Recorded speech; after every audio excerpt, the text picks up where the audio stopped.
run-up, just wiping his right foot along the ground, and they'll come in. He's diminutive for a fast bowler, but really gets into his speed very quickly, and he's getting some good speed on the radar as well this morning, as always. There's a misfield from Morgan, allows his counterpart, Australian captain Steve Smith, off the mark, and he'll trot through for a single. Morgan just raises his right hand by way of apology to his teammates. That one went through his hands at cover. 41 for 1. Just spotlighting the fielding, we've seen a misfield from Jason Roy, misfield from Eoin Morgan, another misfield from Morgan there. We're into the 8th over. England need to be a bit sharper. This summer, cricket continents will collide. I think he's out! He is! He's out! The biggest stars in cricket will align. Short ball. He's wrapped at the pad. A loud appeal he's given him! To battle it out in pursuit of one ultimate prize. The ICC Champions Trophy 2017. That's what the crowd wants to see. TalkSport and TalkSport 2 will bring you all the action. Full ball-by-ball commentary throughout every day of every match of the tournament. Oh, that's gone for 6. The 2017 ICC Champions Trophy this June on TalkSport and TalkSport 2. That is huge! Online and on DAB Digital Radio. The Lion's Den on TalkSport 2.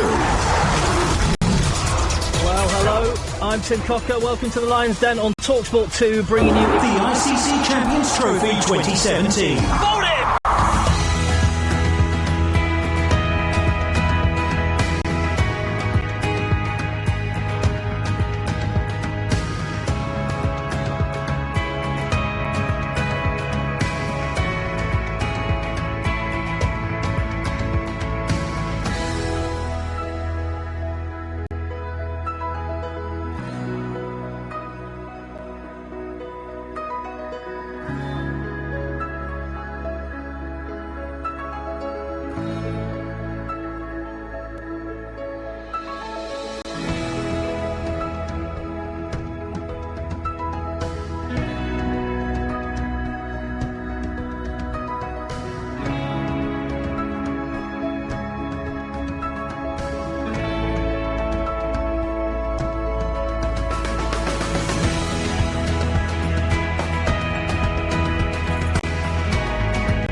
And that'll do his confidence some good because he has looked a little bit scratchy early in his innings so far. And that'll do his confidence some good because he has looked a little bit scratchy early in his innings so far. Ball coming in again. The final ball of his 5th over. And that one is coming in again. The final should be fielded by Plunkett. He got a right hand to it to take the sting out of it, but past him. No more be fielded by Plunkett. He got a right hand to it to take the sting out of it, but no more than that. He's diverted it down towards the boundary. He can chase after it himself. It won't be 4. It will be 2.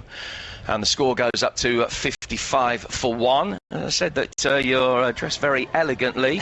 I'm just going to ask you to explain your cufflinks as I vacate this seat and allow John Norman to take over mine. Yeah, okay, sure. These are an Ashes set of cufflinks, but yeah, one bat and one ball.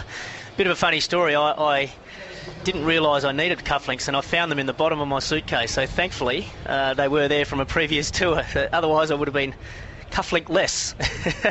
But yeah, it was a bit of a scramble this morning. But as I said, it is fantastic to be here. I must admit, flying in last night, landing on in Birmingham, just gave me a lot of good memories about playing county cricket in England, playing for Australia here in England, and yeah, so I'm just really feel privileged, really, to be back here in England and watching this game today. Well, it's a privilege to have you with us on Talk Sport, Mike Hussey, alongside me, John Norman. It's brightening up here in Birmingham, I'm pleased to say. Just to continue the conversation regarding sartorial elegance, you look a lot more bright-eyed than some of the other guys in this box, considering that you were in Australia yesterday. That's pretty good going. Well, you flew in from Perth? Yeah, came in from Perth to Dubai into Birmingham. Beautiful weather in Perth at the moment. It was 25 degrees yesterday, not a cloud in the sky, and it's meant to be winter. It certainly is. We've had some wintry conditions in the competition so far, but so far today, absolutely no rain. This ball defended first up. So 55-1 Australia are being asked to bat first, and after a nervy couple of overs for Aaron Finch, playing a miss on a couple of occasions against Jake Ball, he's still with us, 24 from 22, and alongside him, well, a man that you played alongside as well, Steve Smith, of course, is in the Australian Test side. And he is going to face Mark Wood, who is in, and that's left alone outside off stump.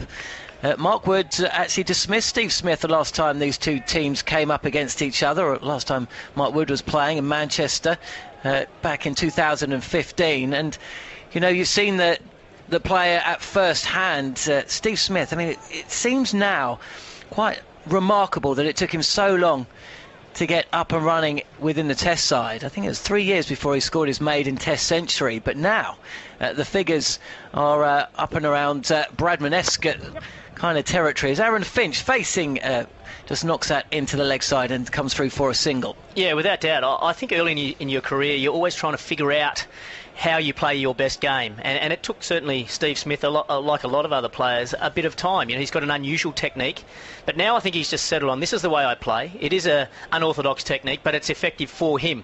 And the other thing about Steve Smith, he is hungry for runs. You should see him train. He's the first one into the nets every day, and he will bat for 2 hours. And then he's the last one out of the nets. Even yesterday, the day before the game, I believe he was the last one out of the nets. Wood in again, and Smith, no timing with this shot, which goes up to mid-off. 2 slips in place as a third man that's about 5 or 6 metres in from the boundary. Adil Rashid, or as I say that, he just turns and walks slowly closer to the boundary edge. There's a backward point, there's a short point fielder as well. Just between point and cover point, close to the batsman, and mid-off and mid-on. A deep square leg, and also Alex Hales is just up within the circle at fine leg as Mark Wood prepares himself to come in and bowl again, and this time is full and driven again up to mid-off. The sequence of scores that he's put together in the last couple of years, Steve Smith, it says so much for a player with an idiosyncratic batting style about his hand-eye coordination. It must be absolutely incredible. He looks all over the place, as you say. It's been well documented, but he's very, very difficult to chip out. And, you know, England will, like all sides when they come up against Australia, they'll be focusing on 2 batsmen really, Steve Smith and David Warner. They've got rid of one. There's 2 short fielders now, close fin fielders on the offside. This is defended into the covers, and it's a dot ball to finish the over. So 56-1. You're listening to Talk Sport and Cricket Radio. Myself, John Norman, and Michael Hussey, World Cup winner, Champions Trophy winner. I mean, this tournament for Australia, they've won it a couple of times. They, of course, went unbeaten. You were part of that side that went unbeaten from 99 through to 2011, I believe. I know you weren't there at the start, but you certainly were at times. An incredible fit and fearsome one-day outfit. And for all the talk about England being favourites, marginal favourites coming into this game, actually Australia's record against England in ODIs is phenomenal. 10 out of the last 12 they've won. And if they get themselves off to a good start with the bowling that they possess, they'll back themselves today. Oh, no doubt. Australia will definitely give themselves a big chance in this game. England have been playing some great cricket, no question. As Liam Plunkett is in, and that's full and driven straight down the ground by Aaron Finch. Alex Hales gives up the chase, and that's possibly the best shot of the day from Finch, who moves to 29. Glorious straight drive. First ball up to Liam Plunkett, and that takes the score on for the Aussies. Certainly a plan to Aaron Finch has to be bowled full and straight, try and get him out LBW and bowled, and Plunkett went for it early there, but Finch was equal to the task with a beautiful straight drive. Plunkett again, he's just dragged his length back, and Finch comfortably takes a single into the leg side to deep square leg, the fielder coming in from the boundary. Aaron Finch has been dismissed twice in this tournament so far. A little bit of pressure on his admittedly broad shoulders. Australia themselves haven't actually had much of a chance to bat, have they? Both games washed out, and bowling first on both occasions. Yeah, and that's what makes me most nervous. England's a place that you need to get into the conditions and get used to the pitches and get some confidence up. It can be quite hard to start your innings, but yeah, hopefully they can put that behind them. They would have worked hard in the nets. Full again, this time to Smith from Plunkett. There's another misfield, this time just wide of mid-on, allows Smith to get off strike. Plunkett to firing the ball in, good pace as well, but Smith got his bat down in time. Bit of a funky field we've got here, Michael Hussey. It's a kind of a roaming first slip, which is actually, well, you'd have to say, standing at where possibly third or fourth slip would be, but as I say that, it's Joe Root just goes in with Finch back on strike. Full again, and this is nicely played again by Finch, straight down the ground, this time to the onside. Stokes diving at mid-on, but get a hand to it, so it's boundary number 2 for the over. Yeah, this is something that Aaron Finch has had to work really hard on his game. Teams have really tried to attack his stumps. He's had big problems in Australia getting LBW and bowled, and certainly it's the plan here from England today. And Aaron Finch, full face of the bat, beautiful timing straight down the ground. Plunkett is in again, and this is aerial. On the drive is Finch, but the fielder, Alex Hales it is, at mid-on is on the circle, so no chance of a catch. Just a slight misjudgment there from Finch, but he gets away with it. Yeah, I did like the field that England had to Steve Smith the previous over. They had those 2 catches just square of the wicket on the offside. Steve Smith, he does hang back in the crease, and England might look to bowl full to him and try and get him to chip a catch square on the offside. For now, it's Plunkett who is in. This is angled on the pads of Finch, who will take another run. The Australians score. They're going pretty nicely. They have lost David Warner. He has gone 67 for 1, though, after 11 overs. And, the ball was zipping around a bit, especially Jake Ball getting just a fraction of lateral movement. But ever since, it's looked more and more comfortable for the Aussies, and it was almost a surprise when Warner was dismissed. Yeah, a little bit. I thought the English bowled quite well to David Warner. He's been ultra consistent over the last 18 months, probably Australia's best one-day player, in fact.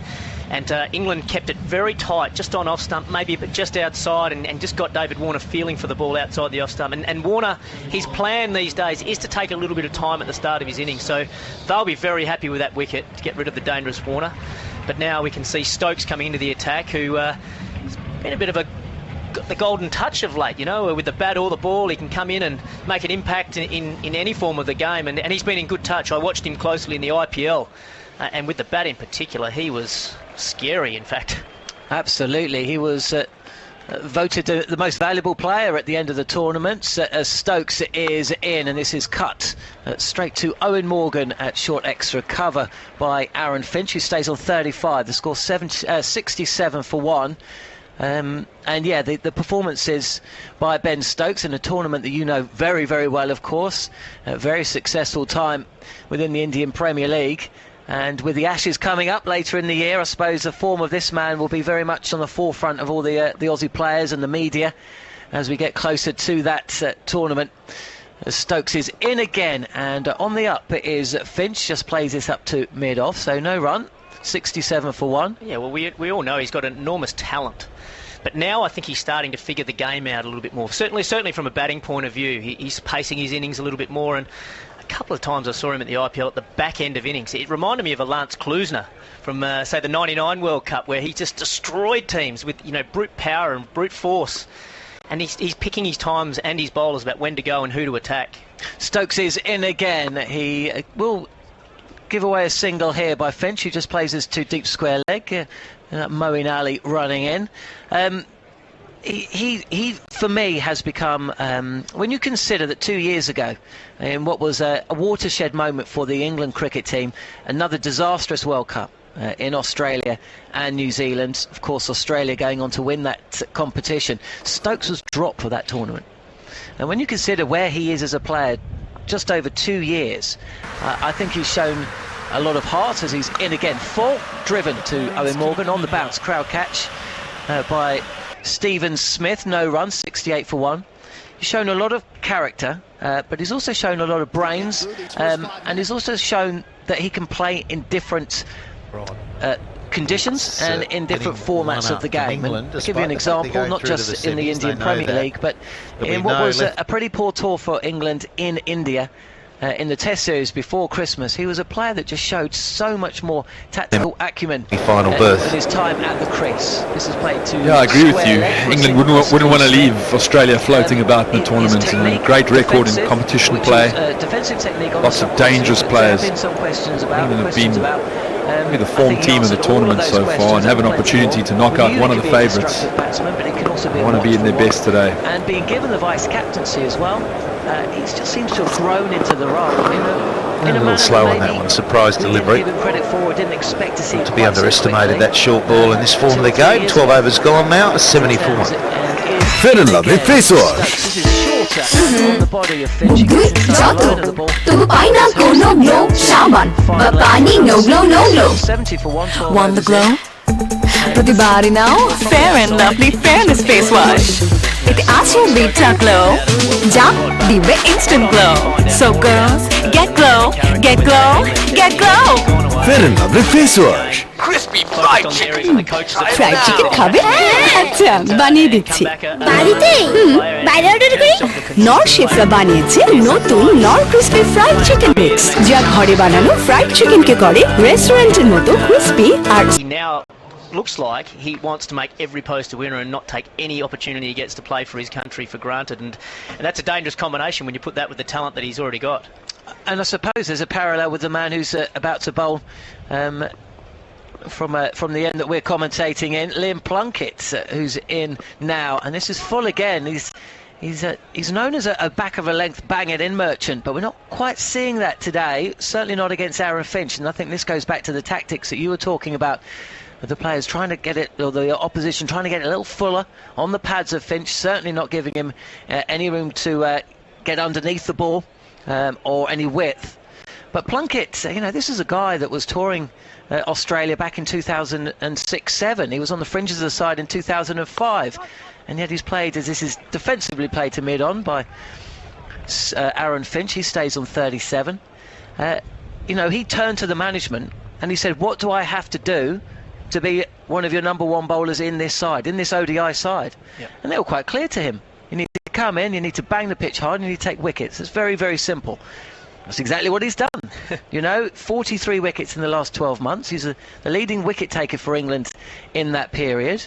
And he's reached a level of consistency which again has surprised many. Full again, this is played to mid-on, and the fielder running in just to restrict any opportunity whatsoever. It's Stokes fielding there of an Australian run. That was brilliant fielding from Stokes. Liam Plunkett just told mid-off and mid-on just to head back towards the circle. He was going to pitch it up, and he was worried that Finch was going to hit him hard down the ground, and Finch didn't get much on it towards mid-on, but Stokes made such quick ground to the ball and flicked it behind his back, and Steve Smith I think he would have got back, but certainly made him scurry. It was the kind of fielding that we associate with like A.B. de Villiers, who's kind of made that part of the pitch his own. Just wayward in line here, strays down leg side as Plunkett, and that will be given as a wide. 71 for 1 in the 13th, and you're listening to TalkSport and Cricket Radio. Yeah, and just going back to Liam Plunkett, I actually played with Liam Plunkett up at Durham, and I just loved what I saw from the very first moment I saw him. Graham Onions was another one that I really enjoyed. They just ran in hard.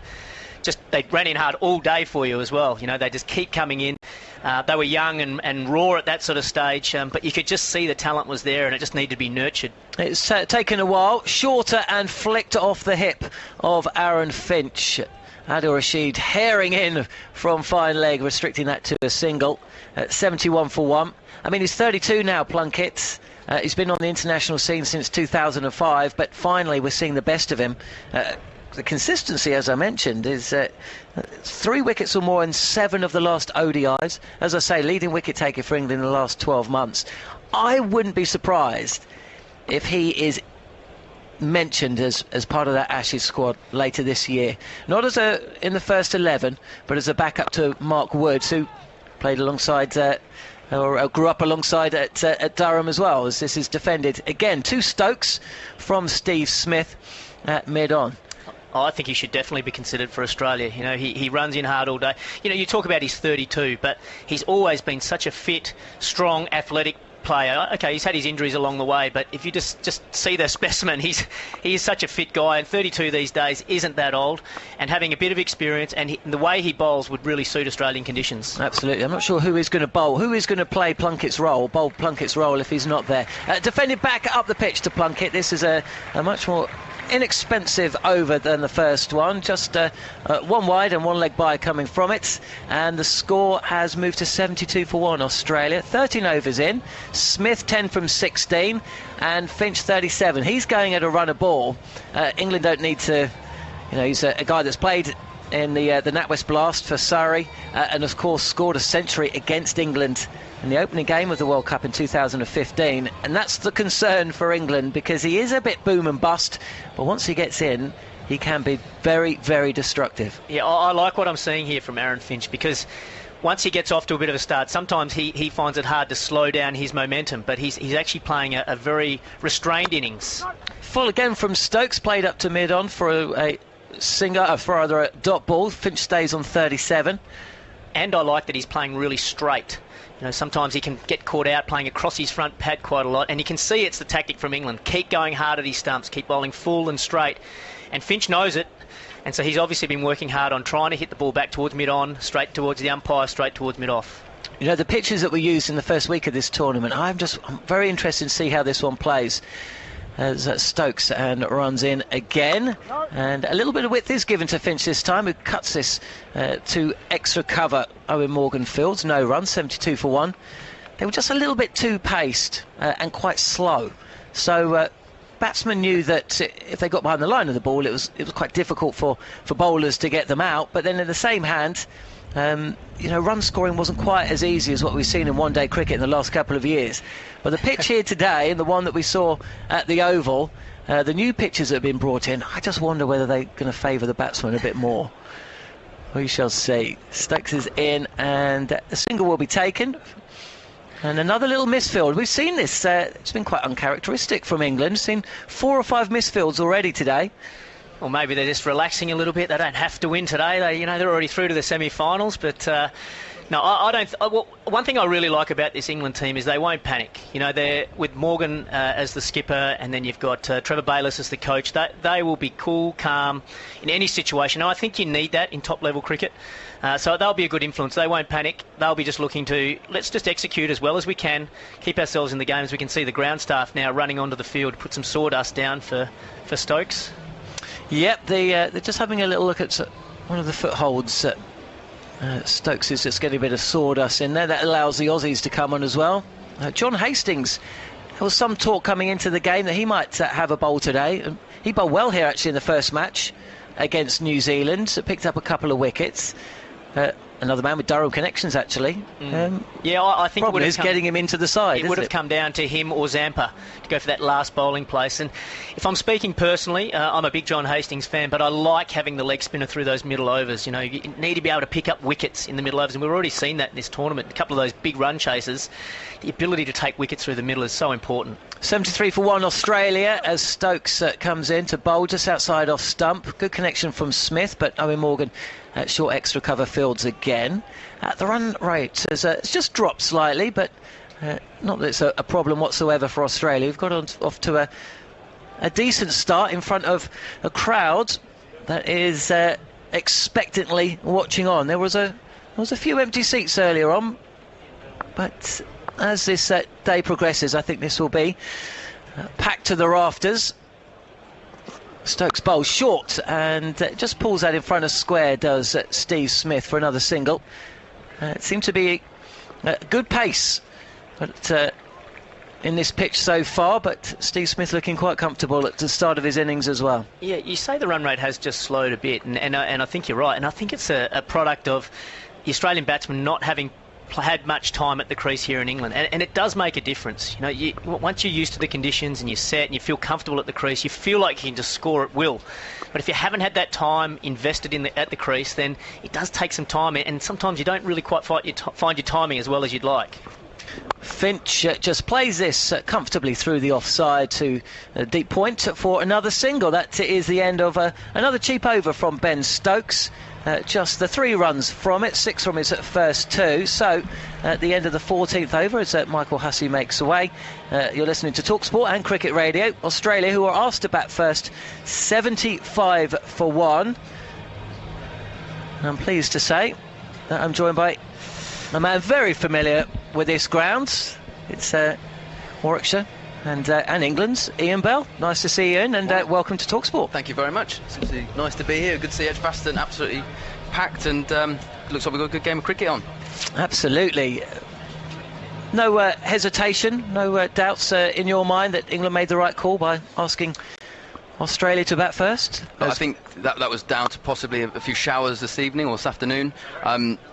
Look, the games we've played on Edgbaston this year in 50 over cricket have been, they've been fantastic wickets, and they've all been 300 plus scores. So I think England are pretty confident on chasing anything, but that was possibly to do with the rain, not the not the actual surface. It probably would have been a bat first. Single added to the score. Australia 76 for 1. Finch moves to 40. He's still going at a runner ball. You must have still very fresh memories of facing these guys. Steve Smith, little movement towards the offside, as is his once, and that squirts out towards short extra cover. His opponent, the opposition captain Eoin Morgan, fielding from Smith for perhaps the 4th time in the last over or so. I mean, I know England are through already, but they'd love to knock Australia out today, wouldn't they? Absolutely. I think they'd like to put on a real good performance, and you don't want to give Australia a chance at all in getting through, either, do you? But England will just want to be getting better and better each game through this tournament. Plunkett is in. This is left alone by Steve Smith. Ball outside off stump. He's just pulled his length back slightly to Smith. He's bowling a little bit of a fuller line to Finch, but he's just trying to tempt Steve Smith, who's not moving around the crease quite as much as what we've seen from him in the past, but he's coming into this series on the back of some terrific form, both for his IPL side, Rising Pune Supergiant, and of course Australia. I mean, you came up against him several times. He's Plunkett at the top of his mark, just turns, runs in.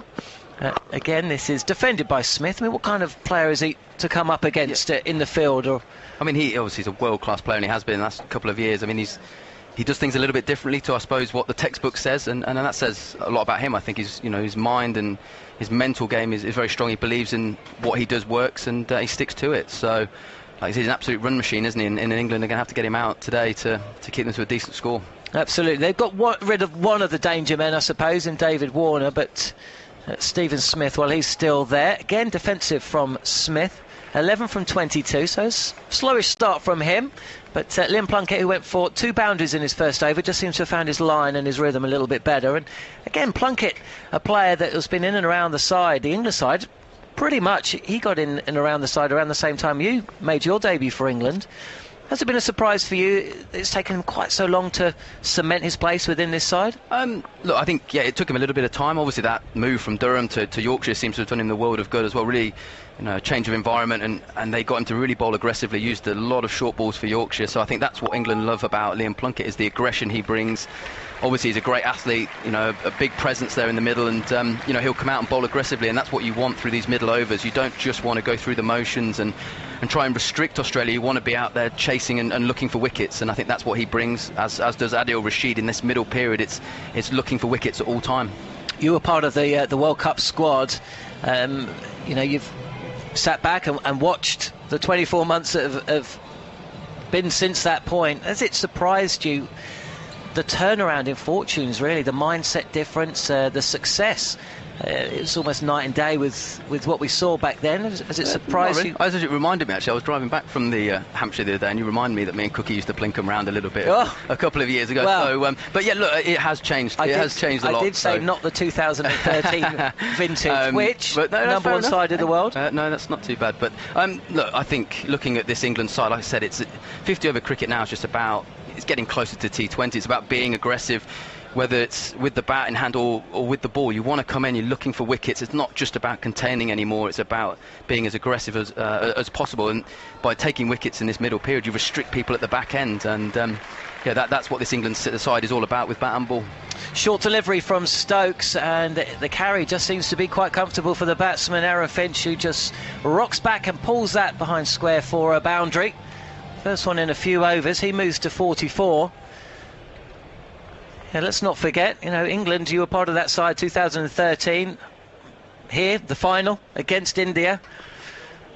Yeah, I mean, that was a good tournament for us. It was a shame we couldn't go all the way. Through the offside this time by Finch. Overcompensates does Ben Stokes, and again behind square but on the offside, and it's back-to-back boundaries for Finch, who moves to 48. Yeah, and Finch is looking fantastic today, isn't he? And like you said, Steve Smith is just taking his time here, which again, Smith taking a little bit of, I think Finch taking a little bit of pressure off Smith to get your best player in and set. This is a big partnership now for Australia. What kind of score do you think Australia are looking at this early stage, at this ground that, of course, you know so well? Like I said, they want 300 plus 320. I think all the games we've had this year in 50 over cricket here have been that kind of score. But as in days gone by, Edgbaston used to get a bit tired towards that second innings and slow down. The wickets now just stay really good all the way through. So, I'm expecting a great game of cricket here, and England will fancy chasing anything, but I think Aussies will really want anything 320. And then we've got a great game on our hands. Finch takes a single down to third man. He moves to 49. Steve Smith now on strike. 11 from 23. 85 for 1.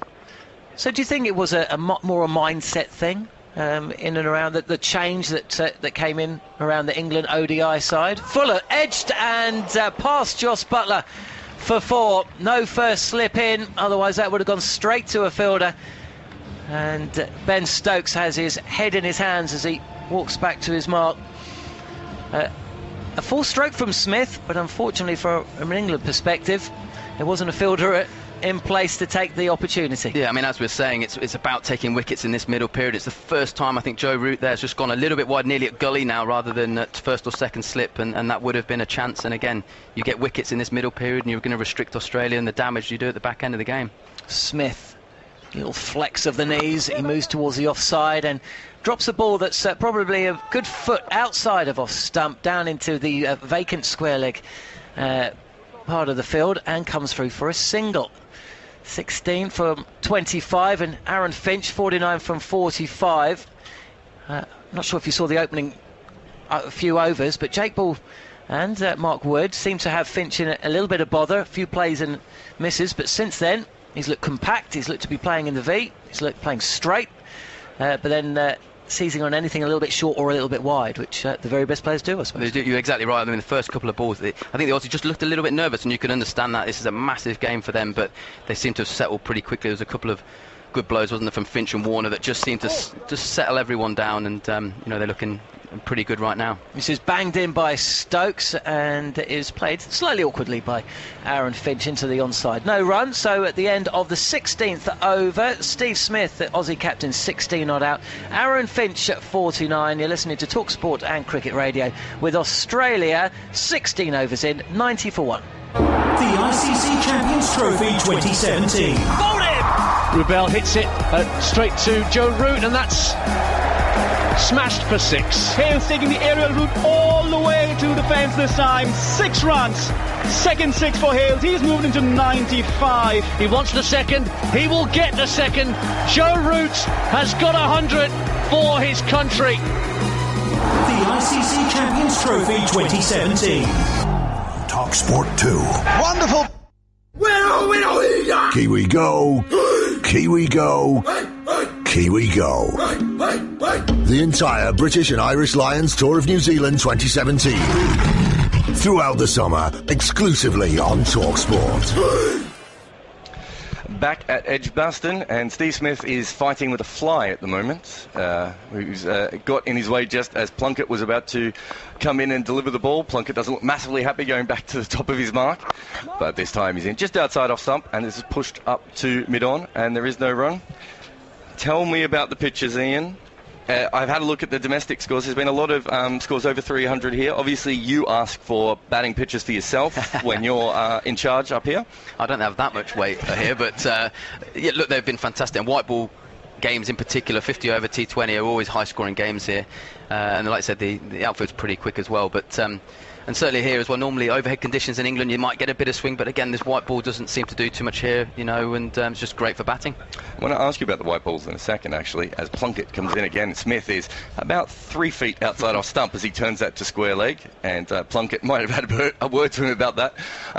You play with kookaburra balls or duke balls in the domestic games? The kookaburra ones for obviously white ball cricket, and obviously dukes for the 4-day stuff. Does the ball swing more in county cricket than they have been? Because I mean, this is an incredible batch, or we've seen probably the least amount of swing I've ever seen from kookaburras. Not in 50 over cricket, and if I'm honest, they haven't. I don't think they've swung that much for a long time. Like here, I mean, certainly in these conditions, you used to. Certainly when I started my career, so those first 10 overs you'd have a lot of swing, but nowadays it's pretty batter friendly. Finch just turns this out to deep square, and he'll take one. That was also outside off stump, quite full. There's a slip still in for Finch, which is interesting because that's him bringing up his 50 off 47 balls, run a ball. It's been an interesting innings at times. Mike Hussey was talking before about how full and straight they've bowled to him, but quite often Finch actually goes out caught at around second slip. It's never first slip. It's very interesting. Him and Martin Guptill have this thing about nicking off to roughly second slip. I think because they try and rock onto the front foot and drive everything. Yeah, but they go so hard at the ball, don't they? I mean, he's a fantastic T20 player, and that's why he's in the team, to go hard at that ball and get them off to a good start. But this is Smith, and this is off the inside of the bat, just wide of mid-on, but because it's Stokes, they don't even think about a run. Finch is obviously from Colac, and he's the second most famous thing to ever come from Colac. The most famous is Toadfish Rebecca from Neighbours. Not the actual actor, but literally the character is from Colac, because nothing had ever come out of Colac before Aaron Finch. Oh, okay. So they had to make up a family. I'm allowed to say that from that part of the world. You're Victorian as well, are you? Yeah. This time Smith across, drops the bat, it goes to short cover, and there is no run. This looks like it's going to be a very high scoring game. With Smith, Warner and Finch, all three of them try and bat very deep. It's not like England, who are willing to throw a couple of wickets away to score at a higher rate. Generally, these guys will slow down for a little bit, but because Finch and Smith especially can score around 200 at the death if they're still in that part of the game, and there's also Maxwell to come, so we could see a very high score here, couldn't we? So this is, like I say, it's dangerous for England at the minute. If someone like Finch, if he bats anything close to 50 overs, he's going to score a lot of runs, and we'll see all those T20 shots coming out later on. Smith just turns this for one. It is a slightly different way that the two teams play. I think we're going to have drinks. So at the end of that over, it's 93 for 1 after 17. Smith is 18 off 30 and Finch is 50 off 47. What we have seen so far is the way that the two different teams play. Like I said, Australia will go slightly stronger, but what England's been really good at of recent times is taking a lot of wickets in this middle period and slowing teams down, because other teams don't bat to 9 and 10 the way that England do they? No, they don't, and that is what I think 50 over cricket is getting more amount. I mean, containing guys now, like you said, if you've got Finch in for the last 10 overs, it doesn't matter who's bowling at him, he's going to hit him all around the ground. So I think the only way to stop these guys now is taking wickets in that middle period. So that's why Adil Rashid's there, Liam Plunkett, be as aggressive. They might go for the odd boundary or bowl the odd bad ball, but it's about taking wickets. And if you can do that, like I said, you're going to get lesser hitters in that last 10 overs, which should save a few runs at the back end. Yeah, it's also about wickets as well. You have a look at teams like India and Australia who do pull back a little bit, because India here the other day, I didn't think they batted particularly well against Pakistan, but they scored, was it 72 off the last 4 overs? I mean, once you get going at a ground like this, you can really score quickly, can't you? Absolutely, and that's what we're saying. If you have Kohli set in that last 10, or Steve Smith or Finch or Maxwell, they're going to hit it all around the park. So that's what we're seeing, and it's so important, these middle overs. Like I said, England don't just cruise through the next 20, just trying to contain to about 320, because they'll end up putting themselves in that. If they can start taking some wickets through this middle, then they can restrict Australia to probably even under 300. It's also interesting, this is actually one of the shallower batting lineups that we've seen from England, in that they only bat 9 today rather than 10. Although, to be fair, I think if Wood plays a long international career, he'll probably end up with a first-class 100 or a test 100 along the way. But without Wokes, that, and you know Wokes as well as anyone, it is a big loss for England, isn't it? It is, and I was a little bit concerned when we lost Wokes in this tournament, not just for what he does at the lower order with the bat, but again with the ball. But then again, Jake Ball then stepped up, first ball against Ronke, and to be honest, I think everyone felt a bit better, but that was a bit of pressure into Jake Ball to perform and to step into Wokes' shoes, and it did very well. Which again, going forward for England, that's a good sign as well. Tell me about Wokes' development. It was quite interesting when we came into play that test at the Oval, which was 2013, last test, right? 2013, and he looked like a county medium pacer at that stage. He'd done some work in the limited overs, but everyone from Warwickshire, anytime anyone would attack him, they would say, no, you haven't seen the best of him. What did he need to do to change his game? I know he put on a little bit of pace, but was that gym work, or what did he do to go from being a county player to a test player? Yeah. Well, I think exactly what you're saying. I think the problem we have sometimes, county cricket, we play a lot of cricket, so for some of our bowlers, and he's not the only one, I think Tim Bresnan would have come into that similar kind of role. When he was at Yorkshire, he was a young guy, he was probably their best bowler, he bowled a lot of overs. Then step into England, you can't just bowl within yourself and do that. You have to bowl flat out and bowling at 85 miles an hour. And I think for Wokesy, it was being looked after, having a right amount of rest, being able to go out there and be able to bowl at full tilt. But also, I think for his first year or so, he was always playing his first game every time. He never got a run in the side. It happened to be, I think, Ben Stokes got injured, I think, and Wokesy had a real good run this year, and you just start to see him get the confidence, feel the backing in that, and it's already been mentioned, I suppose, I think the Morgan's leadership and the confidence these guys have, and they feel they can go out there and just play their game. And I think he's sort of that's helped him a huge amount, and we're starting to see the best of him. Did you would have seen him as a young player? Did you always see him as a special talent, or is he one of those players who just kept getting better over time? Yeah, I mean, he came into this Warwickshire side as a 19-year-old, 20-year-old, and he was very skillful. Like you said, he probably wasn't as quick as he is now, but he was skillful, swing it both ways. And he had a knack of getting the best players out. Now he's taking himself to a different level now and doing that for England. Well, we've had enough of Warwickshire chat, if you're listening, and we're going to replace the sublime Ian Bell with the brutish Steve Dharmasena. And the score here is 93 for 1 after 17, and Smith is on 18 of 30, and Finch is just brought up his 50 of 47. Warner made 21 of 25. Harmy, how are you? I'm very well. Good to hear from Ian Bell. Very good to hear from him. Mr. Warwickshire, Ian Bell now. Fantastic player, great, good teammate and a good player. And you talk about stylish ways of playing. I think Ian Bell proved throughout his career that the new find of 2020 crash bang wallop, just hitting the ball, caressing it through the field. There's still a place in that, and I think the best players in the world will always shine through. And Bell, was definitely one of them. And he was see him in his Warwickshire tie, doing his Warwickshire duties at the minute. It's great. Looks like we have a change. I think we've got spin coming on. Adil Rashid, by the look of it, coming on for the first over here. They've got a slip in for Smith. We've been talking about these middle over wickets, which is what England have been doing quite well throughout this tournament, but also for the last year and a half. And they are certainly pushing it. I don't think there are many teams that, with Smith after 30 balls, would still have a slip in for it. Yeah, I think it shows us how important it is to take wickets. And, Morgan is probably risking a little bit, putting a slip in. But I think he's realising the reward that comes with if he can get Steve Smith to nick it to Joe Root standing there at first slip. It's important that England do make inroads here, because at the minute they're staring down a barrel of a big score and a decent score. And I think as well as that, Morgan's got to be thinking, well, they haven't got the longest lineup of Australia, so if we can nip one out now. Plunkett's done really well, Rashid's done well in the last 12 to 18 months taking wickets in that middle period, and it is important that they do take wickets, because if not, you look at the scoring rate, they could get 6, 7, 8 and over from here, and you're staying down about at 350 then. Rashid comes in for his first ball, and he sort of hit into the pitch by Smith, and there's no runners that goes back. It's quite interesting, the Australian lineup, really, because they've got these 3 quicks that they go, and also Zampa.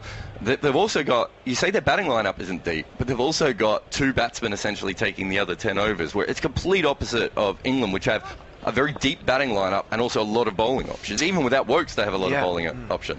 As Rashid comes in again, and this is a good ball just outside our stump, and Smith pushes to covers for no run. So it's a completely different kinds of lineup. It does, but it just shows you in the world, if you've got a Ben Stokes, there's not many of them in the world, but if you've got somebody that can bat and bowl, your balance of your side is so much better. Rashid in again, and this time he's forced down the ground. They've got mid on up in the circle. Smith doesn't quite time it, and long off is going to dive and just save it, and they're just going to come back for 2.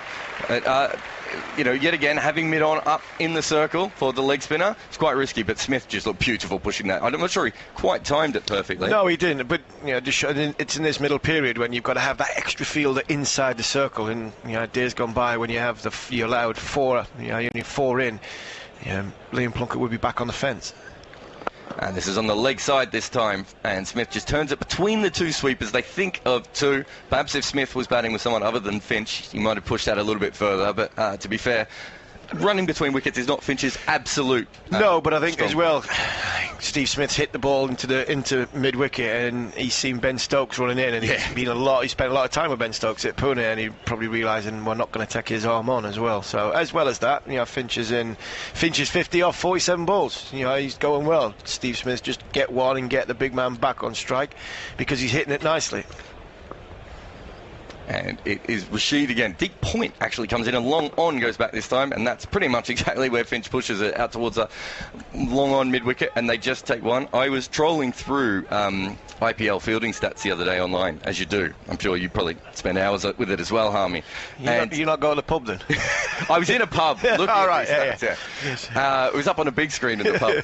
It's how they get the punters in London now. And Stokes was the best fielder in the IPL when it comes to actual impact of the amount of runs that he saved per game. We've had a bit of a fielding change here.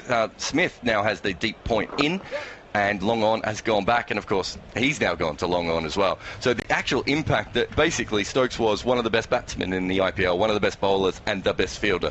It's a decent package. It's not bad, and when they talk about him going for 1.7 million or being this price on his head, well, let's be fair. I've been a massive advocate for English players playing in the IPL, massive, and we'll get better. Our players will get better for that.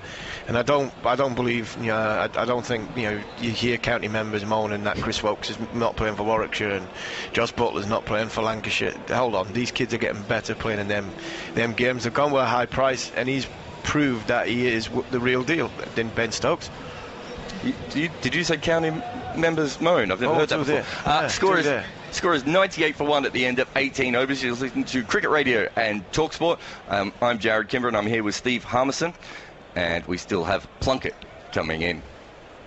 Oh, and that's a full toss, and that got completely away from him. It's a no ball. Smith has done very well to turn this on the leg side. He's going to steal a second run as well, which is even cheekier, and that is going to be a free hit for a no ball, but I'm not sure he was even trying to bowl a slower ball there. I think that just came out. Do you know what? I was thinking that. I don't think that's a bad plan. He's got it high, but a full toss on leg stump to Smith when he walks across wouldn't be a bad shout. Not as high as that, but that wasn't exactly where he was going. Probably would have gone over the stumps, that. Yeah, it would have gone over the stumps if he was still in the standing position. Yeah, right to call it a no ball, free hit. And this might just get Smith going, because I think Smith's been playing for his partner. He's been playing for Finch. He knows he's got a long tail, so he's just been a bit circumspect, but this free hit could get him going. Mid-off and mid-on. Up he walks right across the stumps and ends up hooking the ball from about 2 foot outside off stump as he was moving and clips it beautifully, but unfortunately for him, straight too fine leg, and he just takes one. It did not get him going. No, it didn't get him going. It was one bouncer for the over as well, so that tells you how high the ball was. It was above shoulder height, but not above the helmet height from a standing position. It was a good bouncer, well directed. Smith walked across his crease, and he's managed to play a decent shot, because if he didn't, it would have hit him straight on the Australian badge. Very interesting choice that he actually gave himself room to hit where the 2 fielders were out as well. This time this is Finch, and he flicks it out into the gap, a deep backward square leg, and he's going to hustle and he's going to come back for 2. So that's twice in this over they've hit the ball between the gap between fine leg and deep backward square and take it 2. So England might just want to bring those 2 fielders slightly closer together. Just try and keep the pressure on a little bit, because we're not in a boundary period here. No, we are in, this is the period where they're going to steal as many 2s as they can. They could come in 5 yards, but the last thing you'd want is to hit it over the top of the Reds and one bounce 4. The last game here, a lot of fielders were in from the boundary, and that happened a lot as well. This ball's on the pads again. This time, Finch doesn't quite middle it. He just sort of tries to flick it on the leg side. It goes up in the air, but there's no one in a catching position anywhere on the leg side. It goes out to deep forward square, and they just take 1. So Plunkett is in his 5th over. He's gone for 23 runs so far. Finch is 54 off 50, and Smith is 25 off 37. It's 105 for 1, and Australia, we're in the 2nd power play. To remember which one we've got a slip coming back in. This is a good move for me. This is a good move against Smith. There's very, very good move. Joe Root going into first slip. This is full and wide, and instead it's driven down the ground just past mid-on, and it takes a force. Stokes throws his head back. So they were trying to bring the slip into place, but the problem is that Smith has moved, 2.5 feet outside off stump, and then driven it through. Yeah, he's gone right across his stumps then. It's a poor ball, Liam. It's a poor ball. He's bowling. He's got slip in the play. We've seen so far, if you hit the pitch, if you hit this pitch, there's just it's not as consistent as what you'd think it is. It's a belting wicket. Don't get me wrong, it is a belting wicket, but you've got to hit the pitch. Hit the pitch hard. That was a half volley. And this is turned off the hip by Smith, and they take 1 out to deep square. But to be fair, though, you're the kind of bowler that probably thought every pitch was a hit the pitch. Yeah, well, yeah. I only had one good ball, and that was a bouncer. Yeah. I could bowl a wide every now and again, but the bouncer was the key ball for me. But do you work much with Plunkett then? Because you are quite a similar bowler. Used to when he was at Durham. Jason Gillespie, I think, transformed his career, taking him from Durham to head there to Yorkshire. So when he left you, is what you're saying? Yeah, it got a lot better. It's got a lot better. I can't remember the countless times telling him to stop sort of thinking about it. He kept pulling his front arm down, and he was thinking of negative things all the time. Plunkett comes in again, and this is just back of a length outside off stump, and Finch forces it out to deep point. And that is the end of the over. Quite an expensive over in the end. With that no ball in the free hit, just over 10 runs there. So it's 111 for 1 after 19 overs. Are you, as a bowling coach, if you were to go that way, are you more just run in and bowl fast rather than worry about your front arm? Some people you are. I mean, but when you see people walking back from the mark, or you see them going to mid-off or going down a fine leg, and they're constantly pulling their arm down and practicing, and they're just thinking of negative things. And when you think of negative things, it's a knock-on effect. It's a roller coaster knock-on effect. I remember talking to Dizzy about him, Jason Gillespie about him, and he just told him he doesn't want him to see him doing that. He wanted to see him bowling fast, hit the pitch hard, and he's bowled himself into a bit of a fantastic rhythm. Rashid comes in again, and Finch gives himself room, but in the end he just hits down to long off for 1. What he was trying to do there was give himself room outside leg stump and go over a packed offside field. He's got a short cover point, backward point, and a short third man, and Aaron Finch is one of the best players over cover in world cricket, and that's what he was going for, but in the end had to just knock it up to long off, and he takes 1. So Smith is facing. There's a shortish mid wicket in now, and he tries to cut off the single, but in fact they get the ball down too long on, and Smith takes another single. And this is the game now, Jared. This is the game, that 10 to 40 period, 10 over to 40 over period, where you've got to have 5 players inside the circle. There's a gap somewhere, and there's a hole you can't protect all the way around the boundary. So long on and long off out, you can't have a deep point because you've got to have the 5 man inside the circle. She comes in again. This spins a little bit. Might have hit the inside edge of the bat. I think Finch got himself a little bit lost on that ball, and in the end it just dribbles back down the pitch. Yeah, I don't the think he didn't pick the googly. He didn't pick the googly. You'll get this from Adil. He'll bowl a lot of googlies because he hasn't got a deep point. But you're talking about cricket playing around the world and players playing around the world. Finch has played a lot of cricket with Adil Rashid at Yorkshire. Of course. He did miss that wrong by a foot, though. So I'm not sure how many he's into that one. He hasn't seen much more of this one. There's an appeal. I don't think they're going to give it. England are a little bit excited. I think it must have hit him outside the line of off stump. It might have been the wrong one again. They're having a talk now. Joss is not convinced. No. Joss is not convinced. Adil was convinced. Adil Rashid was convinced that this was out. Joss Buttler was less convinced. Captain's gone up to him and asked him whether he thought it was, and I think they went off Buttler. Ooh, that is close. That is very, very close. He hasn't hit it. I think it was just outside the line. I think that's what Buttler was saying. There's just a small mark there on the bat, but I don't think he hit it. That's that. I think, and when you've got umpire's call going against you as well. Well, this is a bit short. Oh, and it doesn't get up at all. Finch tries to play it across the line. It looked like a flipper. I don't think it was. I think it was just a leg spinner that got stuck in the hand, but it skidded through, and it's almost bowled him and got an LBW. Oh, actually, it was the wrong one, and it's almost bounced twice, in fact, and it's hit him just above the shoelaces. It was going down the leg side, but what an incredible ball in the end. This ball is just flicked, and I think Finch is just more than happy to get off strike here because he's struggled. He's not picking the wrong one. He's had one roll on the ground to him. More than happy to get to the other end, but that is the end of the over. 3 runs off that over. Rashid has gone for 8 runs in his 2 overs. The score is 114 for 1, and that was fun. It was fun. And I tell you what he did there as well.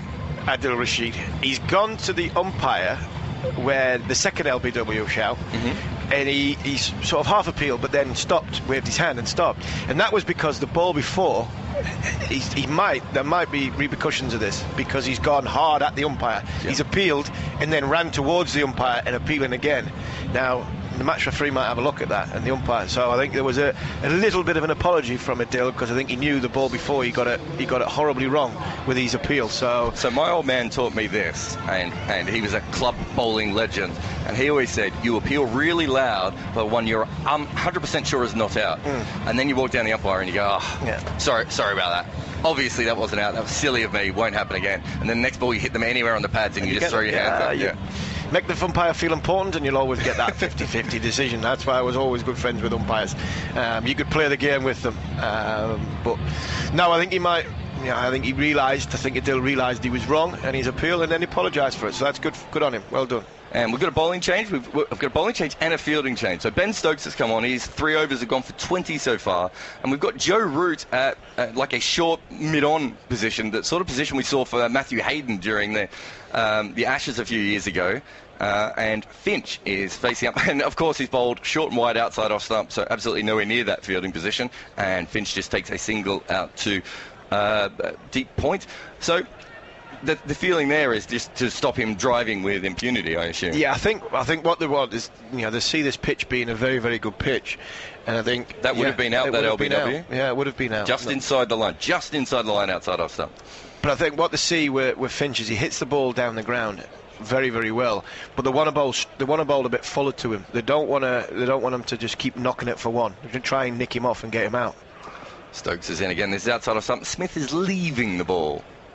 2 of the world's best cricketers, one bowling wide of off stump, the other one just letting it go through. 100 played a cricket with each other as well. Yeah, of course. They just come off the IPL. They made the final. Stokes wasn't there for the final. Probably if Stokes played in that final of the IPL, I think Pune might have got over the line against Mumbai, although Mumbai was a really good team as well. But yeah, another great idea for the ECB to bring somebody back for the IPL final and send him on a beach and play golf. Well, he was in Spain. That's nice too. Great we all idea. Like going to Spain, Harmy. Yeah, this is full outside off stump. In fact, it's a full toss. There's 2 fielders, one at backward point and one at point, and he's pierced the gap, and that has gone for 4. The wide full toss. He hasn't quite looked on his game with his bowling so far. No, he's Ben's one of these ones that's always something happening. There's an event happening every ball. Yeah. He's not somebody that will sit in and bowl line and length. He's always up for the challenge. That's the cricketer he is. I think he's just trying to sort of second guess Smith here with his movements, and it's just putting Ben off a bit. He could be struggling with the warm weather. It's almost 19 degrees here, which is quite hot for Durham. This ball's just outside off stump and dropped on the offside, and they take no runs. You the other day you were in London and it was about 12 degrees and you had a T-shirt on all day. I once played a game, Joe, right at the start of the season, Durham University at Durham's ground, a 4-day game, which was like the first class friendly, and it never go above 8 degrees in 4 days. But that's not an individual day. That's all 4 days collectively, 8 degrees. I think it was -3 when I got in the car at 7:30 going home on a early April evening. I don't know why all these people on Twitter are complaining about the rain. That sounds much worse. This ball is outside off start. They brought the slip back in fact, for Smiths. And this time he just defends up to cover. I think we were talking about this the other day, when Bangladesh played a warm-up game at the Oval, and this is the Oval, far warmer than where you're from, and they ran out of jumpers, because all the players had 2 or 3 jumpers on each. But I said a few years ago they decided to send Bangladesh in 2005 to Durham in end of May, and the Bangladeshi warm-up, they were doing catching practice with their batting gloves on, because it was that cold. It was never going to last that long, that game. Stokes to Smith. This is wide outside off stump. He does have that slip in it, and Smith he put his bat out. I'm not convinced by that. I don't think it was wide. It was called a wide. He put his bat out, almost just trying to get anything on it to try to steer it away. He threw backward a point. He's missed it. Stokes is not very happy.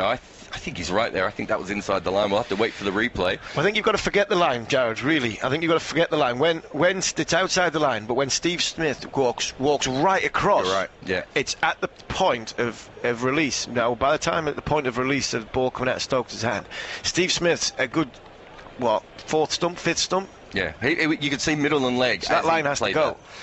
This time you can see middle leg off and the channel outside off stump. And he turns the ball to mid-wicket, and they take a 1, and that is the end of the over. The score is 121 for 1. And after these words from Harmy, I'll leave you with Jim Proudfoot.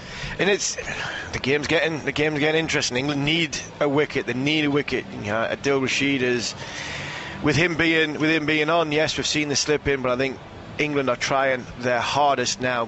Few bowling changes from Eoin Morgan to really get this wicket, because this partnership's developing nicely. 121 for 1 in the 21st. 6 and over gets them 295. 8 and over gets them 353, and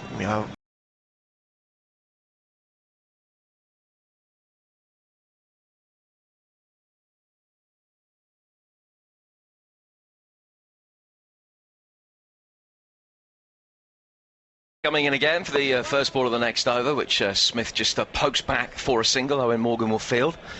I couldn't believe what I was hearing. Stood at the back. You talking about the cold in Durham? Cold. Yeah, well, Jared brought it up. I've been down the big market on a December Saturday night, and I've seen what they wear and what they don't wear. They've got you lot have got absolutely no right to complain about the cold. No, I wasn't complaining about the cold. It was Jared, a man from Australia's complaining about the cold. Rashid with this one, which is just flicked back behind square. And it's going to go down to the boundary, but Moeen Ali will be able to field, and they will trot through for a very quick couple. 124 for 1. People say, well, you complain about the cold from where you're from, but most of my career, when it was cold in England, I was sunning myself somewhere nicely. Absolutely. Rashid in again, and another appeal for LB. Now, it's a big appeal this time. I think he's hit this one. He asked the initial question, then took 2 or 3 threatening steps forward towards the umpire and asked the question again. I think he might have got a nick on that. We've seen the one before. It was out. If he had reviewed it, it would have been given out. It's the wrong one again. A bit more of a top spinner, and it's just going down leg side, to be fair. Finch again facing as Rashid comes in, and he's just carved that one through, and the chase is on. Ben Stokes will be after it, and they will come back for a very comfortable second, and the scoreboard keeps rotating. 5 off the over so far, 126 for 1. Eoin Morgan is getting a little bit frustrated here, because he's at mid-wicket. He's just moving himself from, he's putting what he's doing is he's putting a better fielder at mid-wicket in Jason Roy. He's gone to extra cover, and I think because of that, he's just trying to stop this flow of singles. Rashid in again to Finch, who's 62 not out, and that one is also just carved through the gap. They'll come through for a single this time. I mentioned earlier, Harmy, that happened to be at Southampton watching that T20 game, and Finch got 156, and I've just been looking at 156 of 63 balls, great, 14 sixes. It was one of the most extraordinary innings, maybe the most extraordinary single innings I've ever seen. A very different kind of innings from him today, but he's still going at a run of ball. Non-striker here is Smith, just comes down the track and plays it forward. A little drive which will get him a single, up to 128 for one. Smith 38. Finch 63 off 61 balls after a start where he was playing and missing, and lucky not to have been caught behind in the first over, but he's beginning to find his mark. He is. He's the thing. What you have is, and we talk about, go on about Finch in a second. Well, to get wickets in one-day cricket, you have to create pressure. You have to stop the scoring. Put pressure on the batsman. You have 2 or 3 dot balls, and what you'll find, you'll hear fielders shouting, "There's a big shot coming," because the pressure's starting to build. That's where you get wickets. At this minute in time, there's no dot balls. Australia, there's no dot balls. They're turning the strike over very, very easy. Eoin Morgan's getting a little bit frustrated. He's moving his better fielders into prominent positions at mid-wicket and extra cover, but the Aussie batsmen are just putting it past them. It's Ben Stokes coming in, and again that one is heaved away, and it's going to be fielded relatively comfortably. And fielded very well as well by Alex Hales. He had quite a bit of ground to make up towards the boundary to his left-hand side, and he picked it up and chucked it in and restricted them to just the 129 for one. And you mentioned Aaron Finch. One of the first time I seen him play live, I've seen him on bit on TV, but one of the first times he was at Yorkshire, he played Lancashire, and I was actually commentating with Bumble, and then all of a sudden he'd gone from scratching, and then he hit this thing into the big letterbox at Old Trafford. Finch again, wonderful straight drive. No point in trying to be able to deal with that. Plunkett threw himself in vain to his right-hand side, but it was a beautiful straight drive for 4. 133 for one. It's his 8th boundary in the sweet shot. Yeah, I don't know if Liam's wandering here, but you've got Mark Wood and Ben Stokes at mid-on and mid-off. If Ben Stokes is going to bowl full, mid-on and mid-off have got to be straighter. They've got to beat... as we look... Plunkett, Ben Stokes has got to be saying, right, I don't want you to be on the inside, you've got to be on your left-hand side. On your left-hand side if you're Liam Plunkett. Stokes again in towards Finch, and that time it was a wider one, too wide. Signalled by umpire Dharmasena. And I think the reason why they're a bit wider than probably they should be is because of the way Aaron Finch and Steve Smith are getting easy singles. So I think Eoin Morgan's got them a little bit wider to try and plug the gap between mid-on and mid-off, extra cover and mid-on and mid-wicket, and there's not a mid-wicket anymore because Joe Root's on the catch. But I think because they're getting easy singles, mid-on and mid-off have gone wider, and that's a mistake for me. Stokes in again, and this one is just worked away off the hips by Finch. Come through for a single as it's fielded by Alex Hales. He moves up to 68. And when I was bowling, I'd never wanted mid-on and mid-off to go wider. I had to have them straight, probably because I'm a bit taller. But if I was bowling pace and try to bowl full and in and around off stump, the batsman just has to punch it. He doesn't have to hit that big shot. He just has to use the pace and punch it down the ground. And if he does that, the pace on the ball is going to get the ball past mid-on and mid-off, so they have to be straighter. Stokes in again, and that one is just angled down legs side and flicked away by Smith for a single. So Ben's gone for 35 off 28 balls so far. Economy rate of 7.5. Just feeling that left shoulder as he walks back to his mark. You'll have had games that have been better than others when you're bowling, and you've been hit around a bit. What do you do as a bowler? How do you adjust the mindset thing? I've got to be able to get this back. You've got to still be positive. You've got to still be thinking positive. You've got to be, because if not, you just get gobbled up. Stokes in again for the penultimate ball of his 5th over, and that one is straight and it's high up in the air. Now there are 2 fielders converging on it, and it's going to drop safe. No, Morgan's taking it beautifully. Really good catch by the England captain. Finch is out for 68. High, steepling shot up in the air, but it looked as though it's going to come down in the gap between 3 England fielders, but Morgan kept his eye on it, just dropped over his shoulder a little bit. He was looking out to the boundary of the Holly stand as it came down, but he got his hands to it, snared it comfortably, and Australia lose their 2nd wicket after a stand of 96. Finch is out, caught Morgan bowled Stokes for 68. Australia 136 for 2. Well, Aaron Finch is going to be walking off thinking that was in the slot, and it was in that full slot when it was it was a poorly executed shot. It was the right shot. It was an Aaron Finch shot. But to be fair, I can't describe this well enough and how good this catch is. He's got Liam Plunkett running towards him. The ball's swirling, it's a little bit windy, it's gone over his shoulder. He has to have a look at Liam Plunkett thinking, is Pudsey going to run into me? Is Liam going to be interfering with this catch? He's probably shouted as well, but there'll be a bit of noise there. And he's had to go over his shoulder. And the hardest catching hardest catch to take in cricket is when the ball goes over the shoulder. He's probably about 5 yards inside the 30-metre circle when he started off, when the ball went up in the air, and he's caught at probably 10 yards outside the 30-yard circle. That's how good a catch that was, and it was vital that he caught it, because that partnership was a fantastic partnership for Australia. But when you talk about Ben Stokes, 35 off 28 balls, he takes wickets, and that's where you mean. You asked me about what's his mindset got to be. Well, his mindset's got to be positive first and foremost, and he's got to be thinking, I need wickets. If I'm going to go for 70, 75 off 10, I need 2 for, I need 3 for, because that's what's going to drag that 75 and not turn 75 into potentially 90, and that's what he's just done there. Fantastic, well done. Well, he's got the breakthrough, and his first ball to Smith, because the batsman crossed while it was in the air before Morgan took that catch, and Smith is just able to fend it forward, and there's no run. So 136 for 2 after 23 overs. Smith 40 not out. Henriques, the new batsman, the Portuguese-born all-rounder, who has struggled for a little bit of form over the last year or so in ODI cricket, only averaging 8 in his ODI career. It's very confident that he'll get a big knock. 136 for 2. That stand 96 off 93 balls. Harmy's departed. Good afternoon to Andy Jacobs. Andy? Yeah, slightly different in the size, Jim. Good morning, Jim, or good afternoon, actually. And I've had to move the chair closer because Harmy can see over the edge of the thing, but I couldn't. You and me both. Nice to sit by somebody who's like me, proper dimensions, Andy, to be honest with you. Rather than feeling like a dwarf sat next to Harmy. Henriques has just dabbed that first ball of the Rashid over back, and there's no run. And he will come in again. Will the Yorkshire spinner right arm over the wicket and just hit back behind square, and comfortably fielded again by Mark Wood. So 136 for 2 is a great partnership. England getting the wicket in the nick of time, you feel. As really. Harmy said, they described the catch perfectly there, and England needed that. Rashid in again past the umpire, and again it's just poke back forward. He's got a little bit of time in hand. We're at midway stage of the innings in a few balls time, and as a consequence I feel as though he's just got time to get his eye in a little bit here, with Australia batting at a good rate so far of nearly 6 and over. This time he's leant back and carved that through backwards of square on the offside, but there's no run as it's fielded by Mark Wood. 8 runs and over takes him to 347. I think anything over 320 is gettable. 340 it starts to become quite interesting.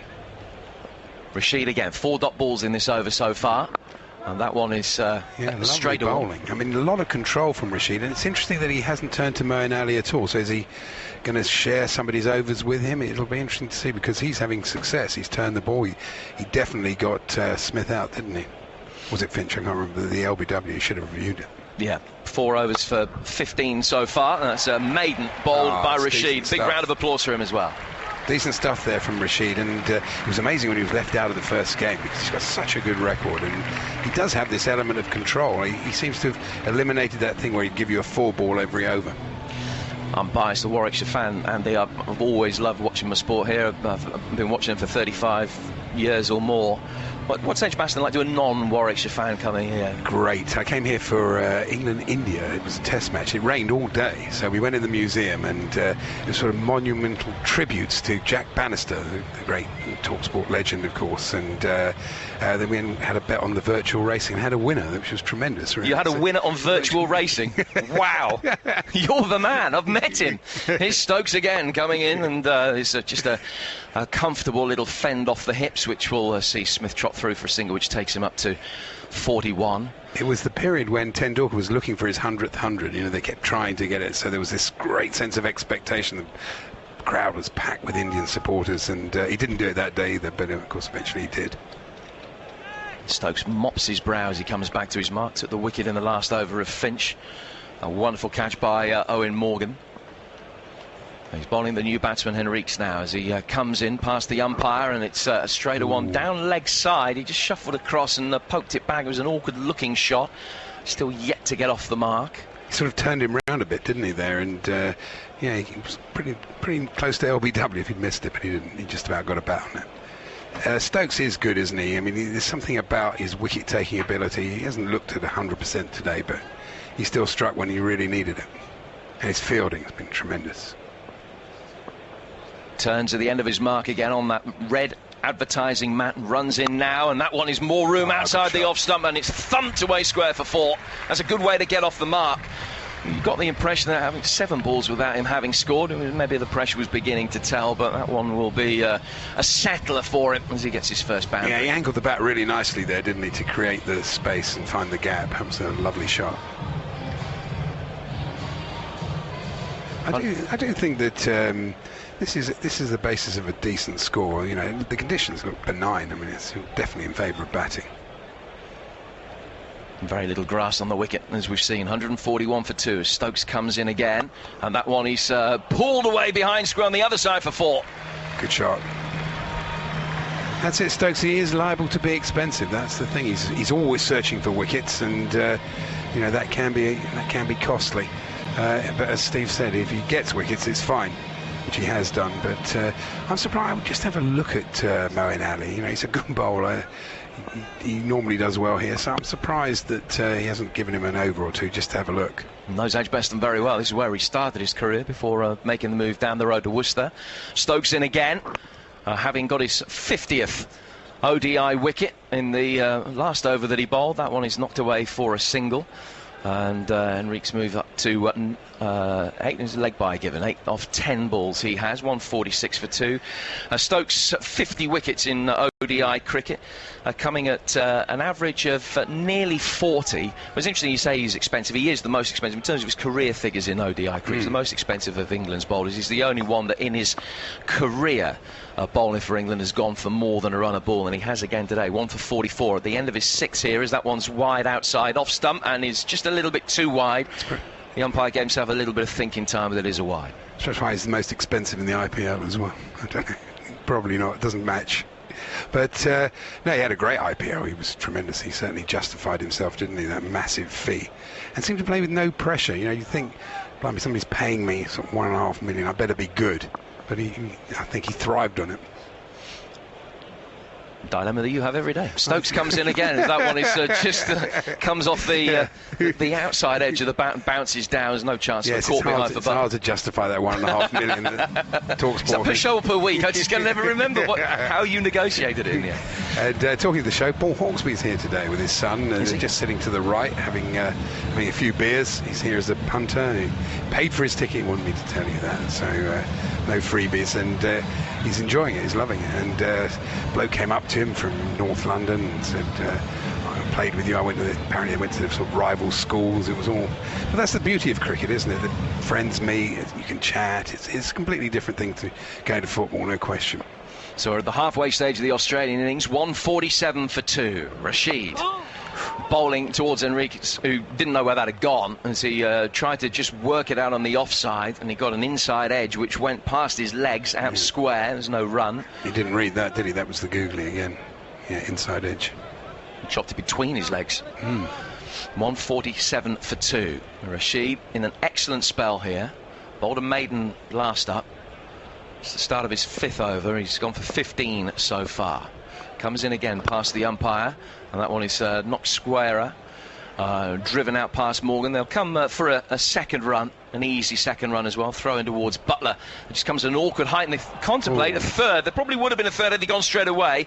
It's Joe Root that sweeps around behind Buttler and is able to stop there being an overthrow. It's just an errant throw-in from deep. Which gave Buttler no chance. It pitched on the square about sort of 6 yards in front of the stumps. An awkward one for Buttler to take. Come through for 2. 149 for 2, and Henriques just creates a little bit of room for himself and flicks that one up in the air, but safely down towards Moeen Ali again, backwards of square. And the 150 is up, and it is up midway through the 26th over.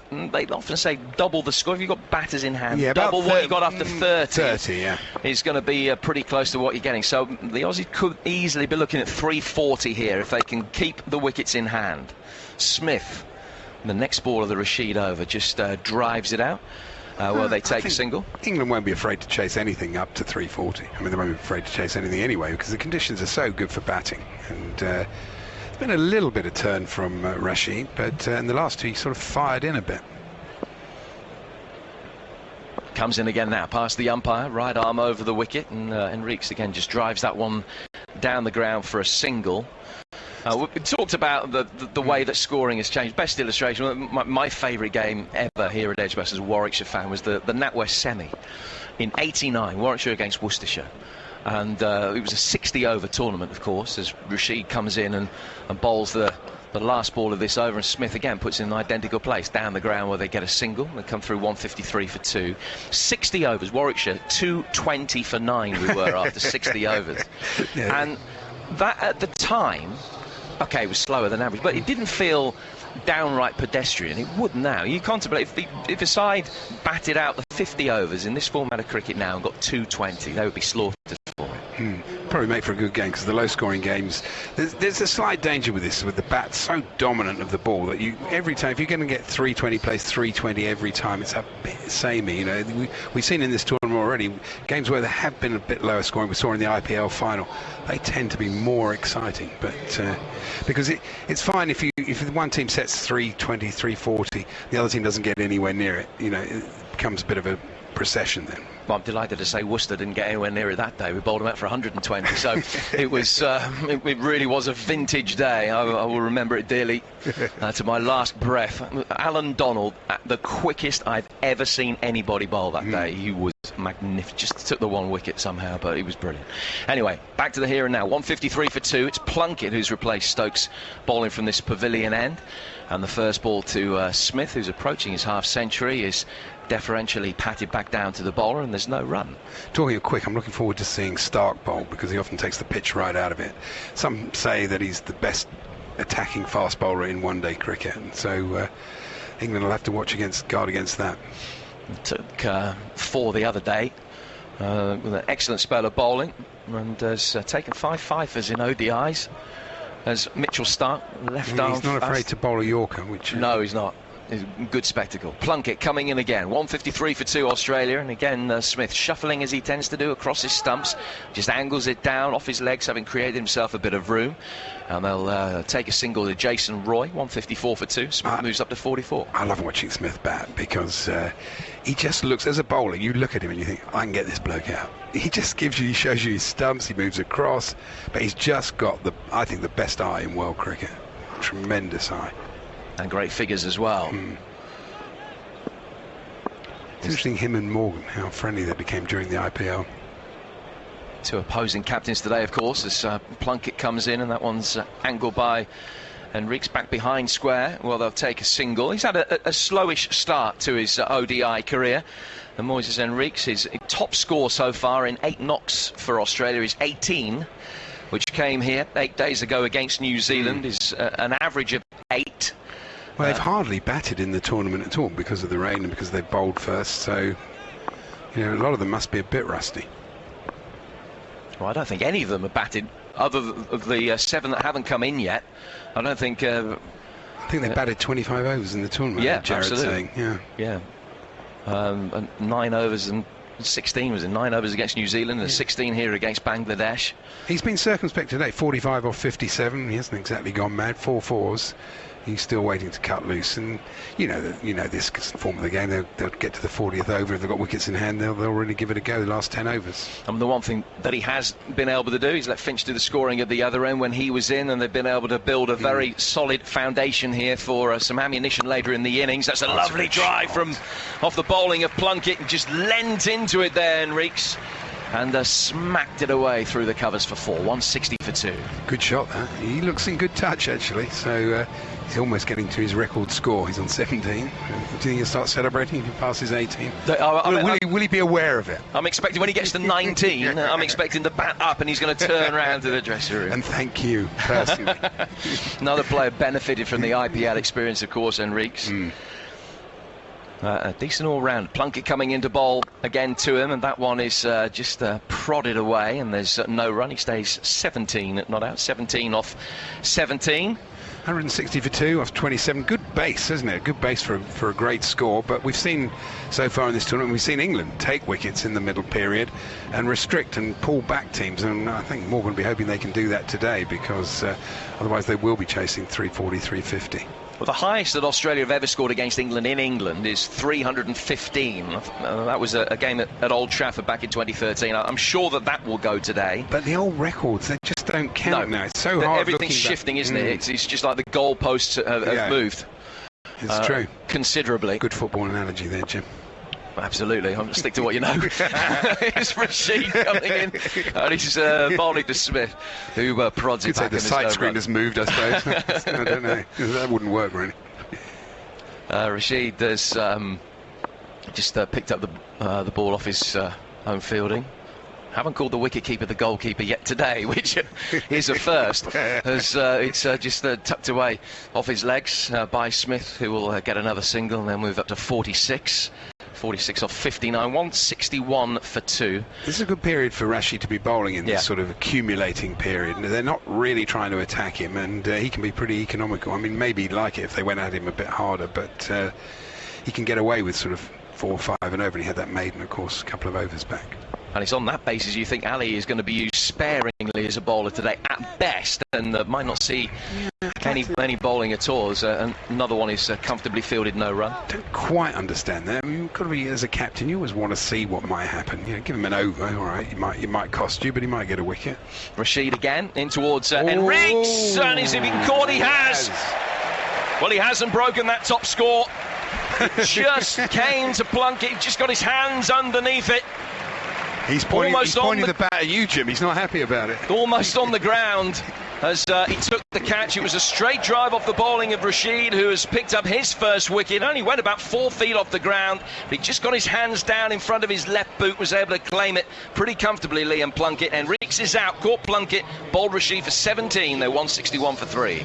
What a good bit of bowling by Rashid, and now not only has he got his economy figures, he's taken a wicket, 1 for 22 on 5.4 overs with that maiden, and that's again suggests why not give Moeen Ali an over. You don't know, do you? I mean, conditions could be suiting him. He certainly turned a couple, and he beat him in the flight there, didn't he? He was just hoping to get his record score, but he didn't. And this is where, you know, Australia could be in a little bit of trouble, because they do have quite a bit of a tail, don't they? That can be Glenn Maxwell, who comes in at 5, but it's Travis Head who's coming in now. They'll save Maxwell for he's a good finisher for later on. So Travis Head is the man who's coming in, the left-handed bat who has opened the batting in the past for the Aussies. His only ODI century came against Pakistan in January when he was opening. This is first game against England, and he comes out to bat with a score at 161 for 3 in the 28th over. Nicely poised, isn't it? Well, thanks to those 2 wickets that England have taken in relatively quick succession.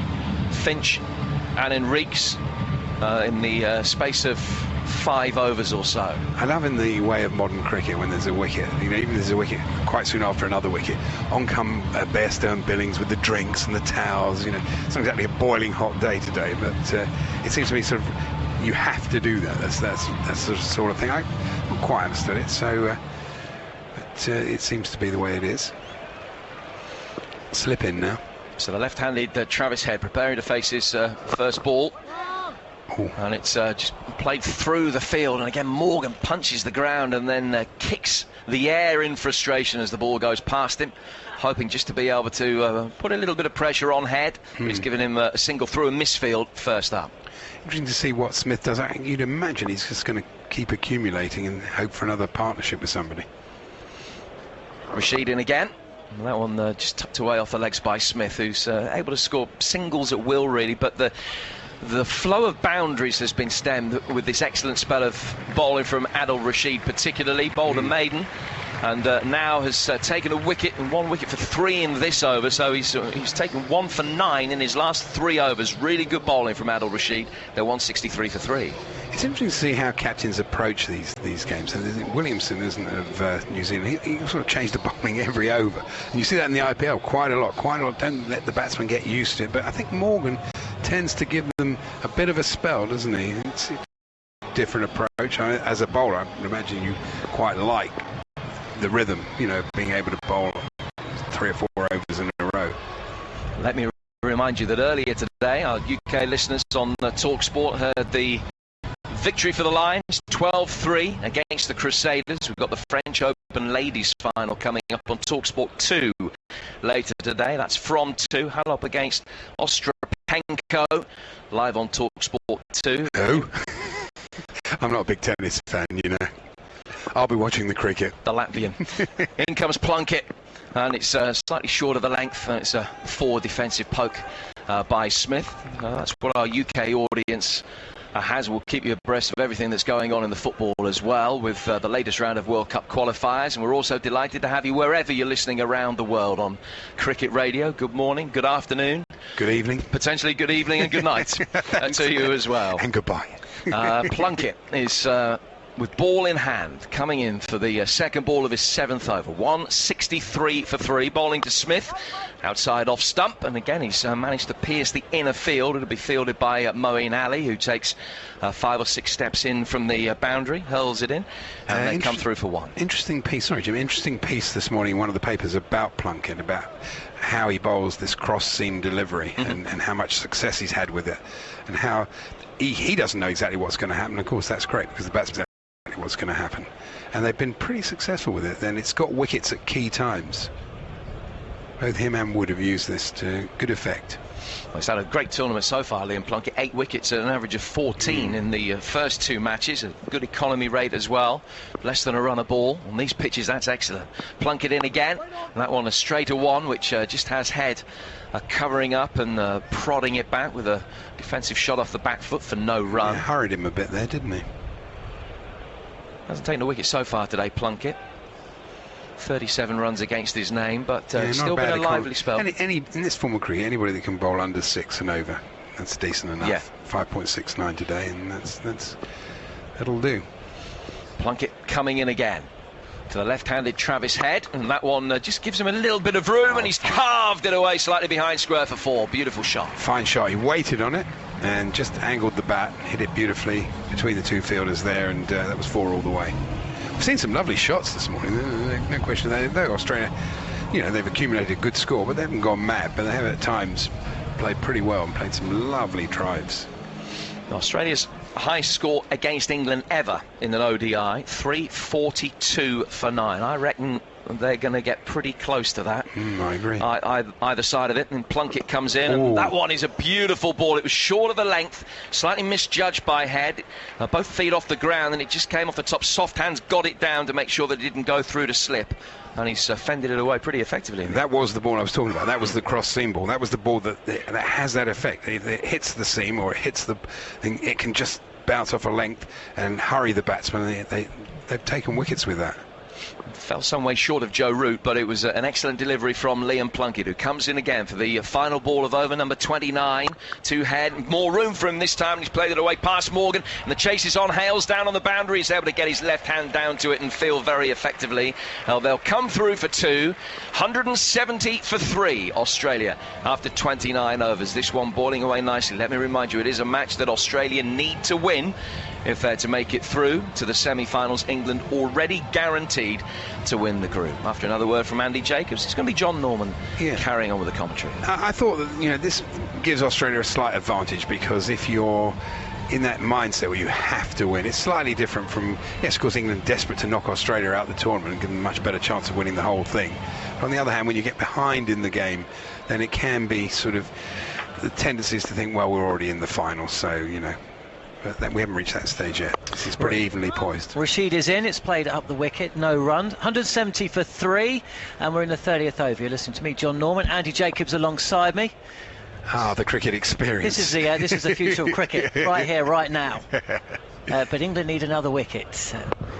This time Rashid is in. It's played into the offsides. He's bowled so well, Rashid. He has, hasn't he? Can you understand why he's not gone to Moeen Ali even for an over? Just have a look. I think possibly the right-handed combination.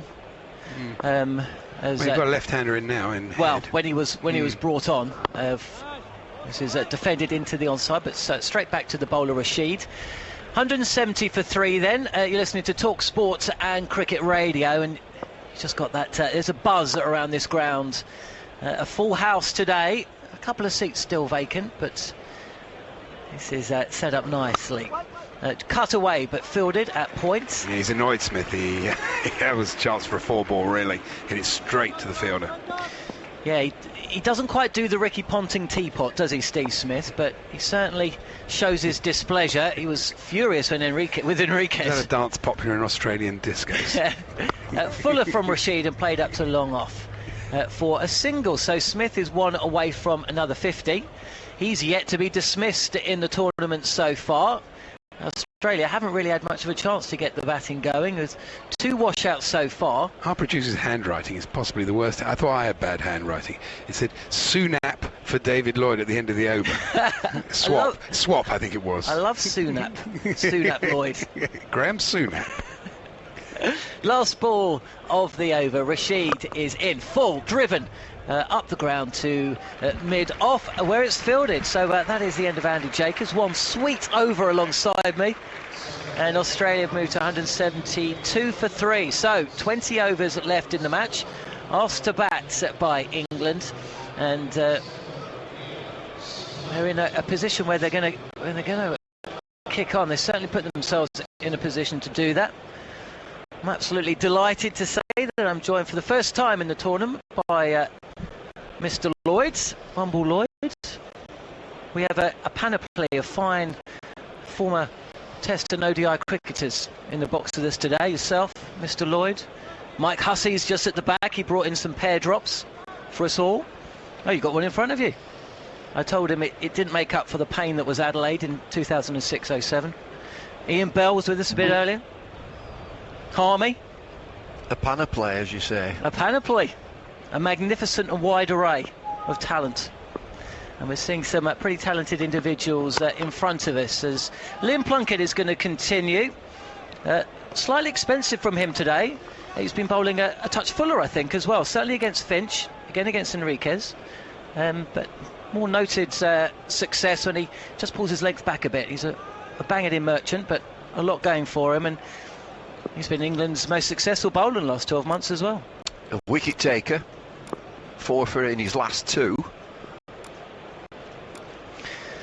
Yeah, 4 wickets in each innings of the Champions Trophy. He does bowl short this time to Travis Head, who pulls the ball to Moeen Ali, fielding at deep square leg. So he moves to 9. How do you make this innings so far? Batting at times has looked quite easy. There's been it's a good outfield, decent carry on the pitch. I suppose England would be pleased to see the back of David Warner. But while Steve Smith's at the crease, Australia will also be feeling pretty confident of getting a score well in excess of 300, although, you know, that's not necessarily enough these days, is it? As Plunkett comes in again. And this is full again, and it is punched straight, and there's a chase for Alex Hales, and he gives it up. So it's another boundary, and we've seen a few boundary balls coming from Liam Plunkett today, and that is also 50 for Steve Smith as well. He moves on to 53. And what a player he is turning out to be for Australia. They're in great shape, Australia. 177 for 3. England have got to really work hard. It was a long chase there for Mark Wood at mid-off. Steve Smith 53 from 68 5-4s. England need a wicket. They do indeed. Is Plunkett the man to do it? This is, well, it seems like it spits off a length actually, and Smith is squared up. Yep, you're absolutely right. It was Mark Wood cantering along, but he couldn't cut that one. Put the dive in and the chase, but in the end 4 runs from the bat. And we're looking at the wagon wheel here at Edgbaston. David, I mean, he's such a difficult batsman to bowl against, isn't he? He's comfortable scoring runs all around the wicket. They need a wicket here, England, and they can change the game. Go bang, bang, get 2. Plunkett just up past the umpire, and again it's full, driven to short extra cover, where it's fielded by Eoin Morgan. The experience within this batting lineup is a little top heavy. Glenn Maxwell's got a great record against England. I think he averages in the 40s, but still pressure on him. Travis Head, a young man, 23, youngest man in the squad. He's only played a handful of ODIs. So a wicket here certainly does open things up. England will know that. You've got to stick in. Just make something happen. I'll tell you what, Steve Smith is ticking. Really is. Plunkett in. And short, pulled. And Adil Rashid, that fine leg will field. Just the one run to the score. And it seems quite comfortable, even when it's banged in. I mean, Plunkett's trying it all. All the bowlers are, but it seems to be a good pace about this pitch. The batsmen do seem quite comfortable at times. Anytime they drop short, certainly, will give a little bit of width. Well, it's a great pitch. It's a run-scoring pitch. I think they're going absolutely fine at 178 for 3, but England have just got to stick into this game. Talk about get a wicket, change the face of the game.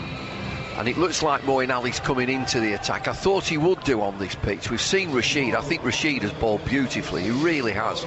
So Moeen Ali comes into the attack for the first time. I think it's good from Morgan that change of pace. There doesn't seem to be anything in this for the quicker bowlers.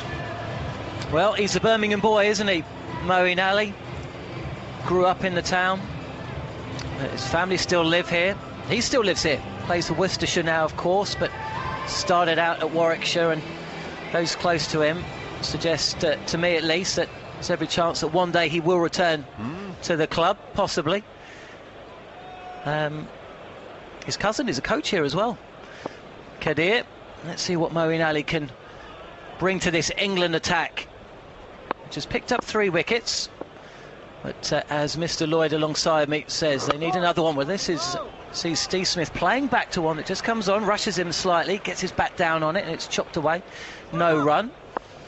He's replacing Adil Rashid, who many of us were surprised to see left out the opening game, but he's plays today. So 2-spin attack again. Smith back and playing straight down the crease, straight back to the bowler, Moeen Ali. 178 for 3, listening to TalkSport on Cricket Radio. David Lloyd alongside me, and just feel this is a big moment in the game, Bumble. A little bit more loop from Ali this time, but no runs from the bat so far. And Andy Jacobs, who was in the hot seat a moments ago, saying that he's Steve Smith, he cuts a frustrated figure at times. A bit of loop here, and it's played into the leg side by Smith. 55. He's very animated, Steve Smith. He gets a single there into mid-wicket, and he's a prowler.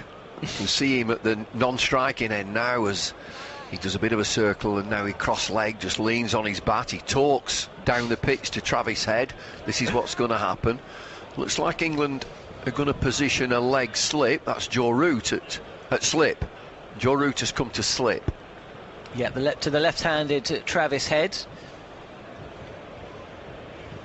So a little bit of a conversation going on between Moeen Ali and is that Eoin Morgan? Should be. Eoin Morgan, who's now positioned at a shortish mid-wicket to the left-handed Head. A little bit of loop again, and Head comfortably plays this all along the ground to long off for a single. So the score moves on to 180 for 3. Just if he can put a break on here, Moeen Ali brought into the attack. He didn't bowl in the last game, wasn't needed. But I like that change of pace by Morgan. Keep a spinner on. It's a left-hand, right-hand combination, and Smith is back on strike, and again he'll just take a comfortable single. So just puts a hand up to the dressing room. I think he wants a drink or something, does the captain Steve Smith. So 181 for 3. We've got 18 overs left in the innings, and you'd have to say Australia be the happier of the two teams as things stand. Yeah, projected 325 if they go 8 and over. I would think that if they can build partnerships, and this is 20 from 26, they'll get more than that. There's nothing in the pitch, so England have got to stick in the game. It might be a little moment of magic. It might be a brilliant catch, piece of fielding, and he brings Mark Wood back into the attack. So he's ringing the changes, brings his pace man back in. Is he going to give him a slip?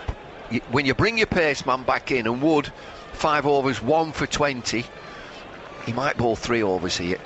Yeah, he's got a slip, so he's got a catcher. Well, it's interesting you say that, Bumble, because the last time Mark Wood played against the Aussies, he got Steve Smith caught behind the wicket. So I just wonder what we're going to see here.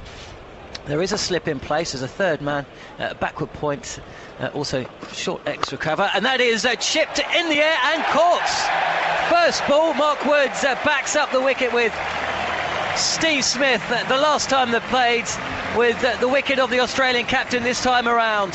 And the change-up by Eoin Morgan has paid immediate dividends, with Steve Smith mistiming a chip straight to the fielder position on the edge of the circle at mid-off. And he's got to walk off with a shake of the head. 56 runs to his name.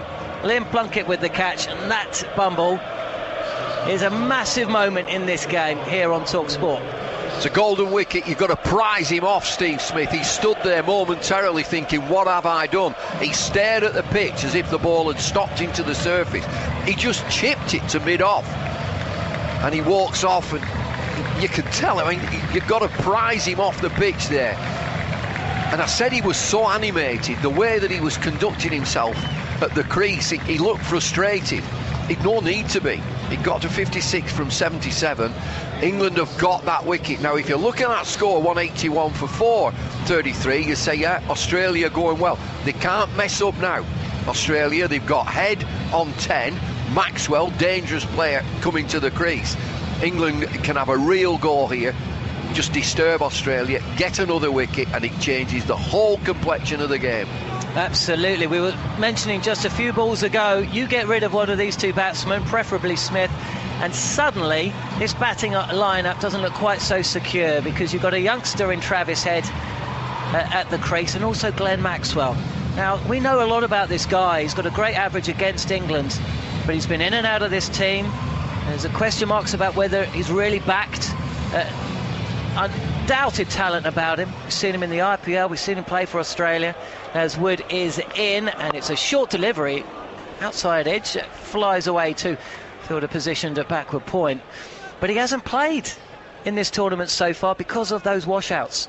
This is his first match. He didn't bat against Bangladesh or New Zealand. He's only bowled an over, and already the pressure's going to be on him, and you just never know. He's going to have to find his way into the game. He's not a natural defender. He's got a lot of overs to bat here. He likes to hit the ball hard. Wood is in, and Maxwell's playing back, and defensively he's playing straight. Ben Stokes rushing in for mid-on. He's just bowled. His first two deliveries to Maxwell have been back of the length. He's got a slip in there. He'll go after the ball. He's not a lever. I wouldn't be surprised now if this next delivery is right up there, outside off stump. He's got a slip in. Go on, have a drive. Talk to you about him being known as a lever or not in a second, Bumble, as Wood is in again. Much shorter from Wood, and Maxwell ducks. During your next break in commentary, just get one of the tablets that are lying around and type in Glenn Maxwell, first ball leave. I'm not sure if you've seen it, playing in the Big Bash. But first ball up, he takes a big step to leg stump, and then just watches as the ball crashes into the stumps and walks off. It's not a good leave, that, is it? It didn't hit off stump, the ball. I think it's cannoned into middle, so not a moment he probably looks back on with much fondness. But destructive batsman, and he's forward, but doesn't play at this one. Tempter from Mark Woods, 181 for 4. This game's just turned, isn't it? Well, you see that last delivery from Mark Wood. It's full outside off stump. He's inviting the drive, but delivered from way wide of the crease. He jumped out wide of the umpire and the stumps. Maxwell likes to get on with it. He likes to get in there and start playing his shots. He is an incredible batsman when it's his day, but he does play with a fair amount of risk. This is straighter from Mark Woods, and again it's defended, and the crowd's hearty in their applause for a good over for England, a wicket maiden, and Australia in the 33rd over have just finished 181 for 4, but crucially David Lloyd, 2 new batsmen at the crease. And it's a great over because it's a wicket maiden. Moeen Ali will continue. They need a nice passage of play here. 33 overs have been bowled. The run rate is 5.48, and if you take wickets, and you were looking, I thought we were looking at 360, 370, you take wickets and you can bring that down drastically. So these two have a lot to do. Travis Head, Glenn Maxwell, slip in again. Yes, Joe Root 66, a number on the back. Could also have been 90, couldn't it? Yeah, Root 66. that slip. There's a short third man, a deep point. This is a full delivery from Ali. And just wondered, that was a very tight over, the over before the wicket came. You just wonder whether that was playing on, as this is defended back to the bowler, you're just wondering whether that was playing on Smith's mind. He's getting a little bit frustrated. Just drags the legs back slightly, and Head again defends. You know, and he's a young man, Head, and you wonder what his mindset's going to be here as well. He's just seen his captain depart. Ali is in, and he tries to thrash this through the covers. Fielded. And it's again no run. This is good stuff. This is exactly what you're asking for, Bumble. Crowd are right into this now, applauding every dot ball. Ali again playing back Head, and he does get this through. There's a gap there, square of the wicket on the offside, and he comes through for a single. Just going to switch to over the wicket to the right-handed Glenn Maxwell. And mid-off, well, what are they doing with mid-off? Are they giving him a little tempter, do you think, Bumble? They're just calling the fielder back inside the circle at mid-off. Long on is in position. There's an extra cover, deep point, short third man. And Eoin Morgan, who is fielding at square leg, just telling Adil Rashid just to come a little squarer. As Ali is in. This is down the leg side and should be called a wide. Is home run to the score. 184 for 4. We're in the 34th over. And I don't know about you, but I'm sitting forward as well. Just like the crowd here, played to just wide of mid-on. Maxwell yet to get off the mark. He's faced an over of deliveries, Bumble. Wait for it. Wait for it. You've got a contented smile on your face, Bumble. Defensive again from Maxwell. Just tossed up by Ali, but he's not giving him any width whatsoever, is he? He's bowling wicket to Maxwell. And at this early stage of the innings, even the big show isn't going to chance his arm. He's just got his way back into this ODI squad. Scored his maiden ODI century and his maiden Test century in recent times. He's a complex character in some regards, Glenn Maxwell. But, you know, he's got this big nickname. He's gone for big money in the IPL, but you know, he's also a confidence player, I think. Well, if he bats for these 16 overs, he's going to get a big score. But England will be looking to nip him out, get another batsman in, and then the complexion of the game totally changes with 5 wickets down. I think England are doing okay here, taking 4 wickets in 34 overs, and some big players have gone, some real top players. But this lad's dangerous, Maxwell. He's taking his time, none from 7. Travis Head is 11 from 13. 21 fours in the innings and no 6s. Drinks have been taken, the cart has run on. It's always like this little cart that goes running round. All the players get to that, the ground staff come on. 4th umpire's on with a drink for the standing umpires. Have you seen this little cart? Where's it going? I don't know where. There's a little cart going round the ground. It's like a lap of honour. Is this the same cart that usually drags the rope? You know, when they're trying to get rid of some water from the top of the field and the excess water. We'll leave you with that fascinating thought. You're listening to Talk Sport and Cricket Radio. 34 overs into their innings after being asked to bat first. Australia 183 for 4. The ICC Champions Trophy 2017. Rubell hits it straight to Joe Root, and that's smashed for 6. Hales taking the aerial route all the way to the fence this time. 6 runs. Second 6 for Hales. He's moved into 95. He wants the second. He will get the second. Joe Root has got 100 for his country. The ICC Champions Trophy 2017. You're listening to Talk Sport and Cricket Radio. Live and exclusive coverage of the British and Irish Lions at Tour of New Zealand. Midwinter over there in New Zealand. Still hotter than here, I think. The Lions won, though, today. 12-3 against the Crusaders. So, bouncing back from that mid-week defeat and from live and exclusive coverage of the Lions in New Zealand to TalkSport's coverage of the Champions Trophy here in Edgbaston, ground where you have, of course, scored your highest test score, didn't you? 214 not out, am I right? I'd still have been in if he hadn't declared. Do you still find yourself sitting back and thinking about that innings? Not really. When you're here? No, not really. It was a flat pitch, I could tell you that. I'd take 214 not out. This is crashed to extra cover by Travis Head, left-hander, facing up. First ball of Mark Wood's 7th over, 2 for 20. And so much is said about this guy, Bumble, about his him being key to England's chances in this tournament, about him being crucial to any hope England have of getting the Ashes down under. His one-day record actually doesn't really bear scrutiny if you're just looking at the stats, but when you look at this guy, we know what he can do. Wonderful talent, and he's just showing that on a flat pitch today he can just weasel out the very best batsman. He's going round the wickets, and it's played straight back to him by Travis Head and fielded by Mark Wood.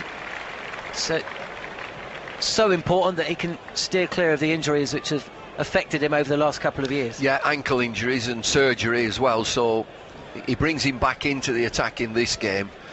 Extra pace, 141k, get me a wicket. He's done that, been impressive, 2 for 20. He's just pushing the batsman back as well, like Plunkett before him, but a bit more skiddy. This is a touch fuller and driven. There's a shot at the stumps by Liam Plunkett, fielding at mid-off, but the batsman home. So, Head moves to 12, but Glenn Maxwell's back again, yet to get off the mark. He's faced 7 deliveries, and he's going to have to face what could be a quite testing spell. It's just got a touch darker here as well, hasn't it, in Birmingham? It's been gloomy all day, but floodlights aren't on, but it just seems to have got a bit darker. Wood over the wickets, and this is a good looking drive. Maxwell trying to get on the front foot, but no run. This is good from England, particularly to Maxwell. He's now faced 8 deliveries. He's still to get off the mark, keeping this tight field. It's pretty tight on the offside, 3 saving 1. Joe Root, 66, still at slip. Yep. It's a case of who blinks first at the moment, I think. Maxwell facing up, just getting into position as Wood delivers a fuller delivery, and the Victorian will get off the mark with a punch through the covers. So he's won. Head 12, 185 for 4 Australia in the 35th over, but the last 5 or 6 overs have definitely gone England's way. Good quiet spell for England, just building that touch of pressure. Get rid of Smith. Absolutely. Smith and Warner back in the hutch. Warner the first man to go for 21, 40 for 1 at that stage as Wood is in, and that is squares up Travis Head. It's a thick outside edge which flies to the left of Joe Root's and despairing dive. Well, second slip, that would have been straight down his throat, but there was only one slip in place. Races away for a boundary as well. And that was another superb bit of bowling by Mark Wood, who squared Head up. That bowl straight at the body, and Travis Head is fortunate to still be there. Well, it's flashed to the boundary, straight down second slip if there'd have been one. Now then, what's he bowled now, Mark Wood? 7 overs, 1 maiden, 2 for 26. In the last game, he bowled him another to take him to 8 and leave him 2. I think he'll do the same. Well, we shall wait and see. It's Moeen Ali who's going to continue what's been an economical spell so far. Just the 5 runs from the 2 overs.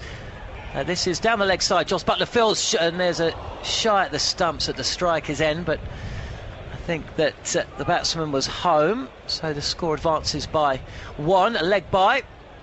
So Maxwell stays on 1 not out. Travis Head 16. Travis Head's put on 260 odd alongside David Warner at the top of the order against Pakistan not so long ago. More flight here from Moeen Ali, and that's played back to the bowler. 190 for 4. You're listening to TalkSport's and Cricket Radio. Again, flight from Ali, but misses full. Driven back to the bowler. You can hear the crowd getting behind the local boy. Just a ripple of applause. He's in again. Ali wider in the crease this time, and a little bit of width, and it just drops short of the fielder, a short third man. Now there's a mix-up between the two Australian batsmen. Head was called through by Maxwell, who got halfway down the track before he realised that Head, I think, was ball watching, and Head just sends Maxwell back. So just a bit of nerves jangling out there from the green and gold. That's unfortunately, from an English perspective, a comfortable single down the leg side and flicked away to deep square where Adil Rashid is fielding. But again, just a little sign there that the Aussies aren't quite sure whether to stick or twist here. Still getting used to the pace of the pitch, and Ali is bowling a very tight line. Last ball of his third over. He's coming over the wicket to Maxwell, who tries to create his own room, this wicket-to-wicket line, and he just crunches that for a single. So the pressure continues. Australia still in a decent position, 14 overs remaining, run rate of 5.5. No need to panic, that's for sure, but the dismissals of Smith has just dragged back the run scoring. They're 192 for 4 after 36. Just spotlighting this spell for Moeen Ali, just 3 overs, none for 7. He's nipped in and he's nipped off. There's no damage to him. I just get the impression that Maxwell, he doesn't need a lot of time. He starts ticking.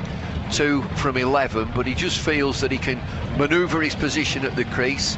He slapped one there to mid-off from way outside the leg stump. Now, I thought that Mark Wood would have bowled another over. I'm wrong. Jake Ball is coming back into the attack. Now, he got a bit of tap in his first spell. 5 overs, 1 maiden. The first over of the game was a maiden, but he's gone for 35, coming back into the attack. Jared? Bumble, how are you? I'm all right. Just 192 for 4, 36, run rate 5.33, partnership 11 from 24. It's careful. A very interesting part of the game here, because the Australian batting doesn't go massively deep. They've got 2 good hitters that come in at 8th and 9 in Cummins and Starc, but they certainly don't want them in anytime soon. They've got Wade to come. There's a slip in as well as ball comes back in, and it hits him on the thigh. Maxwell, he tries to turn this on the leg side, it pops out on the offside, and the slip comes around, and they just go through for 1 leg bye. I'm just thinking that, and going forward in the game, that we've seen England's quick bowlers. Australia's bowlers are quicker.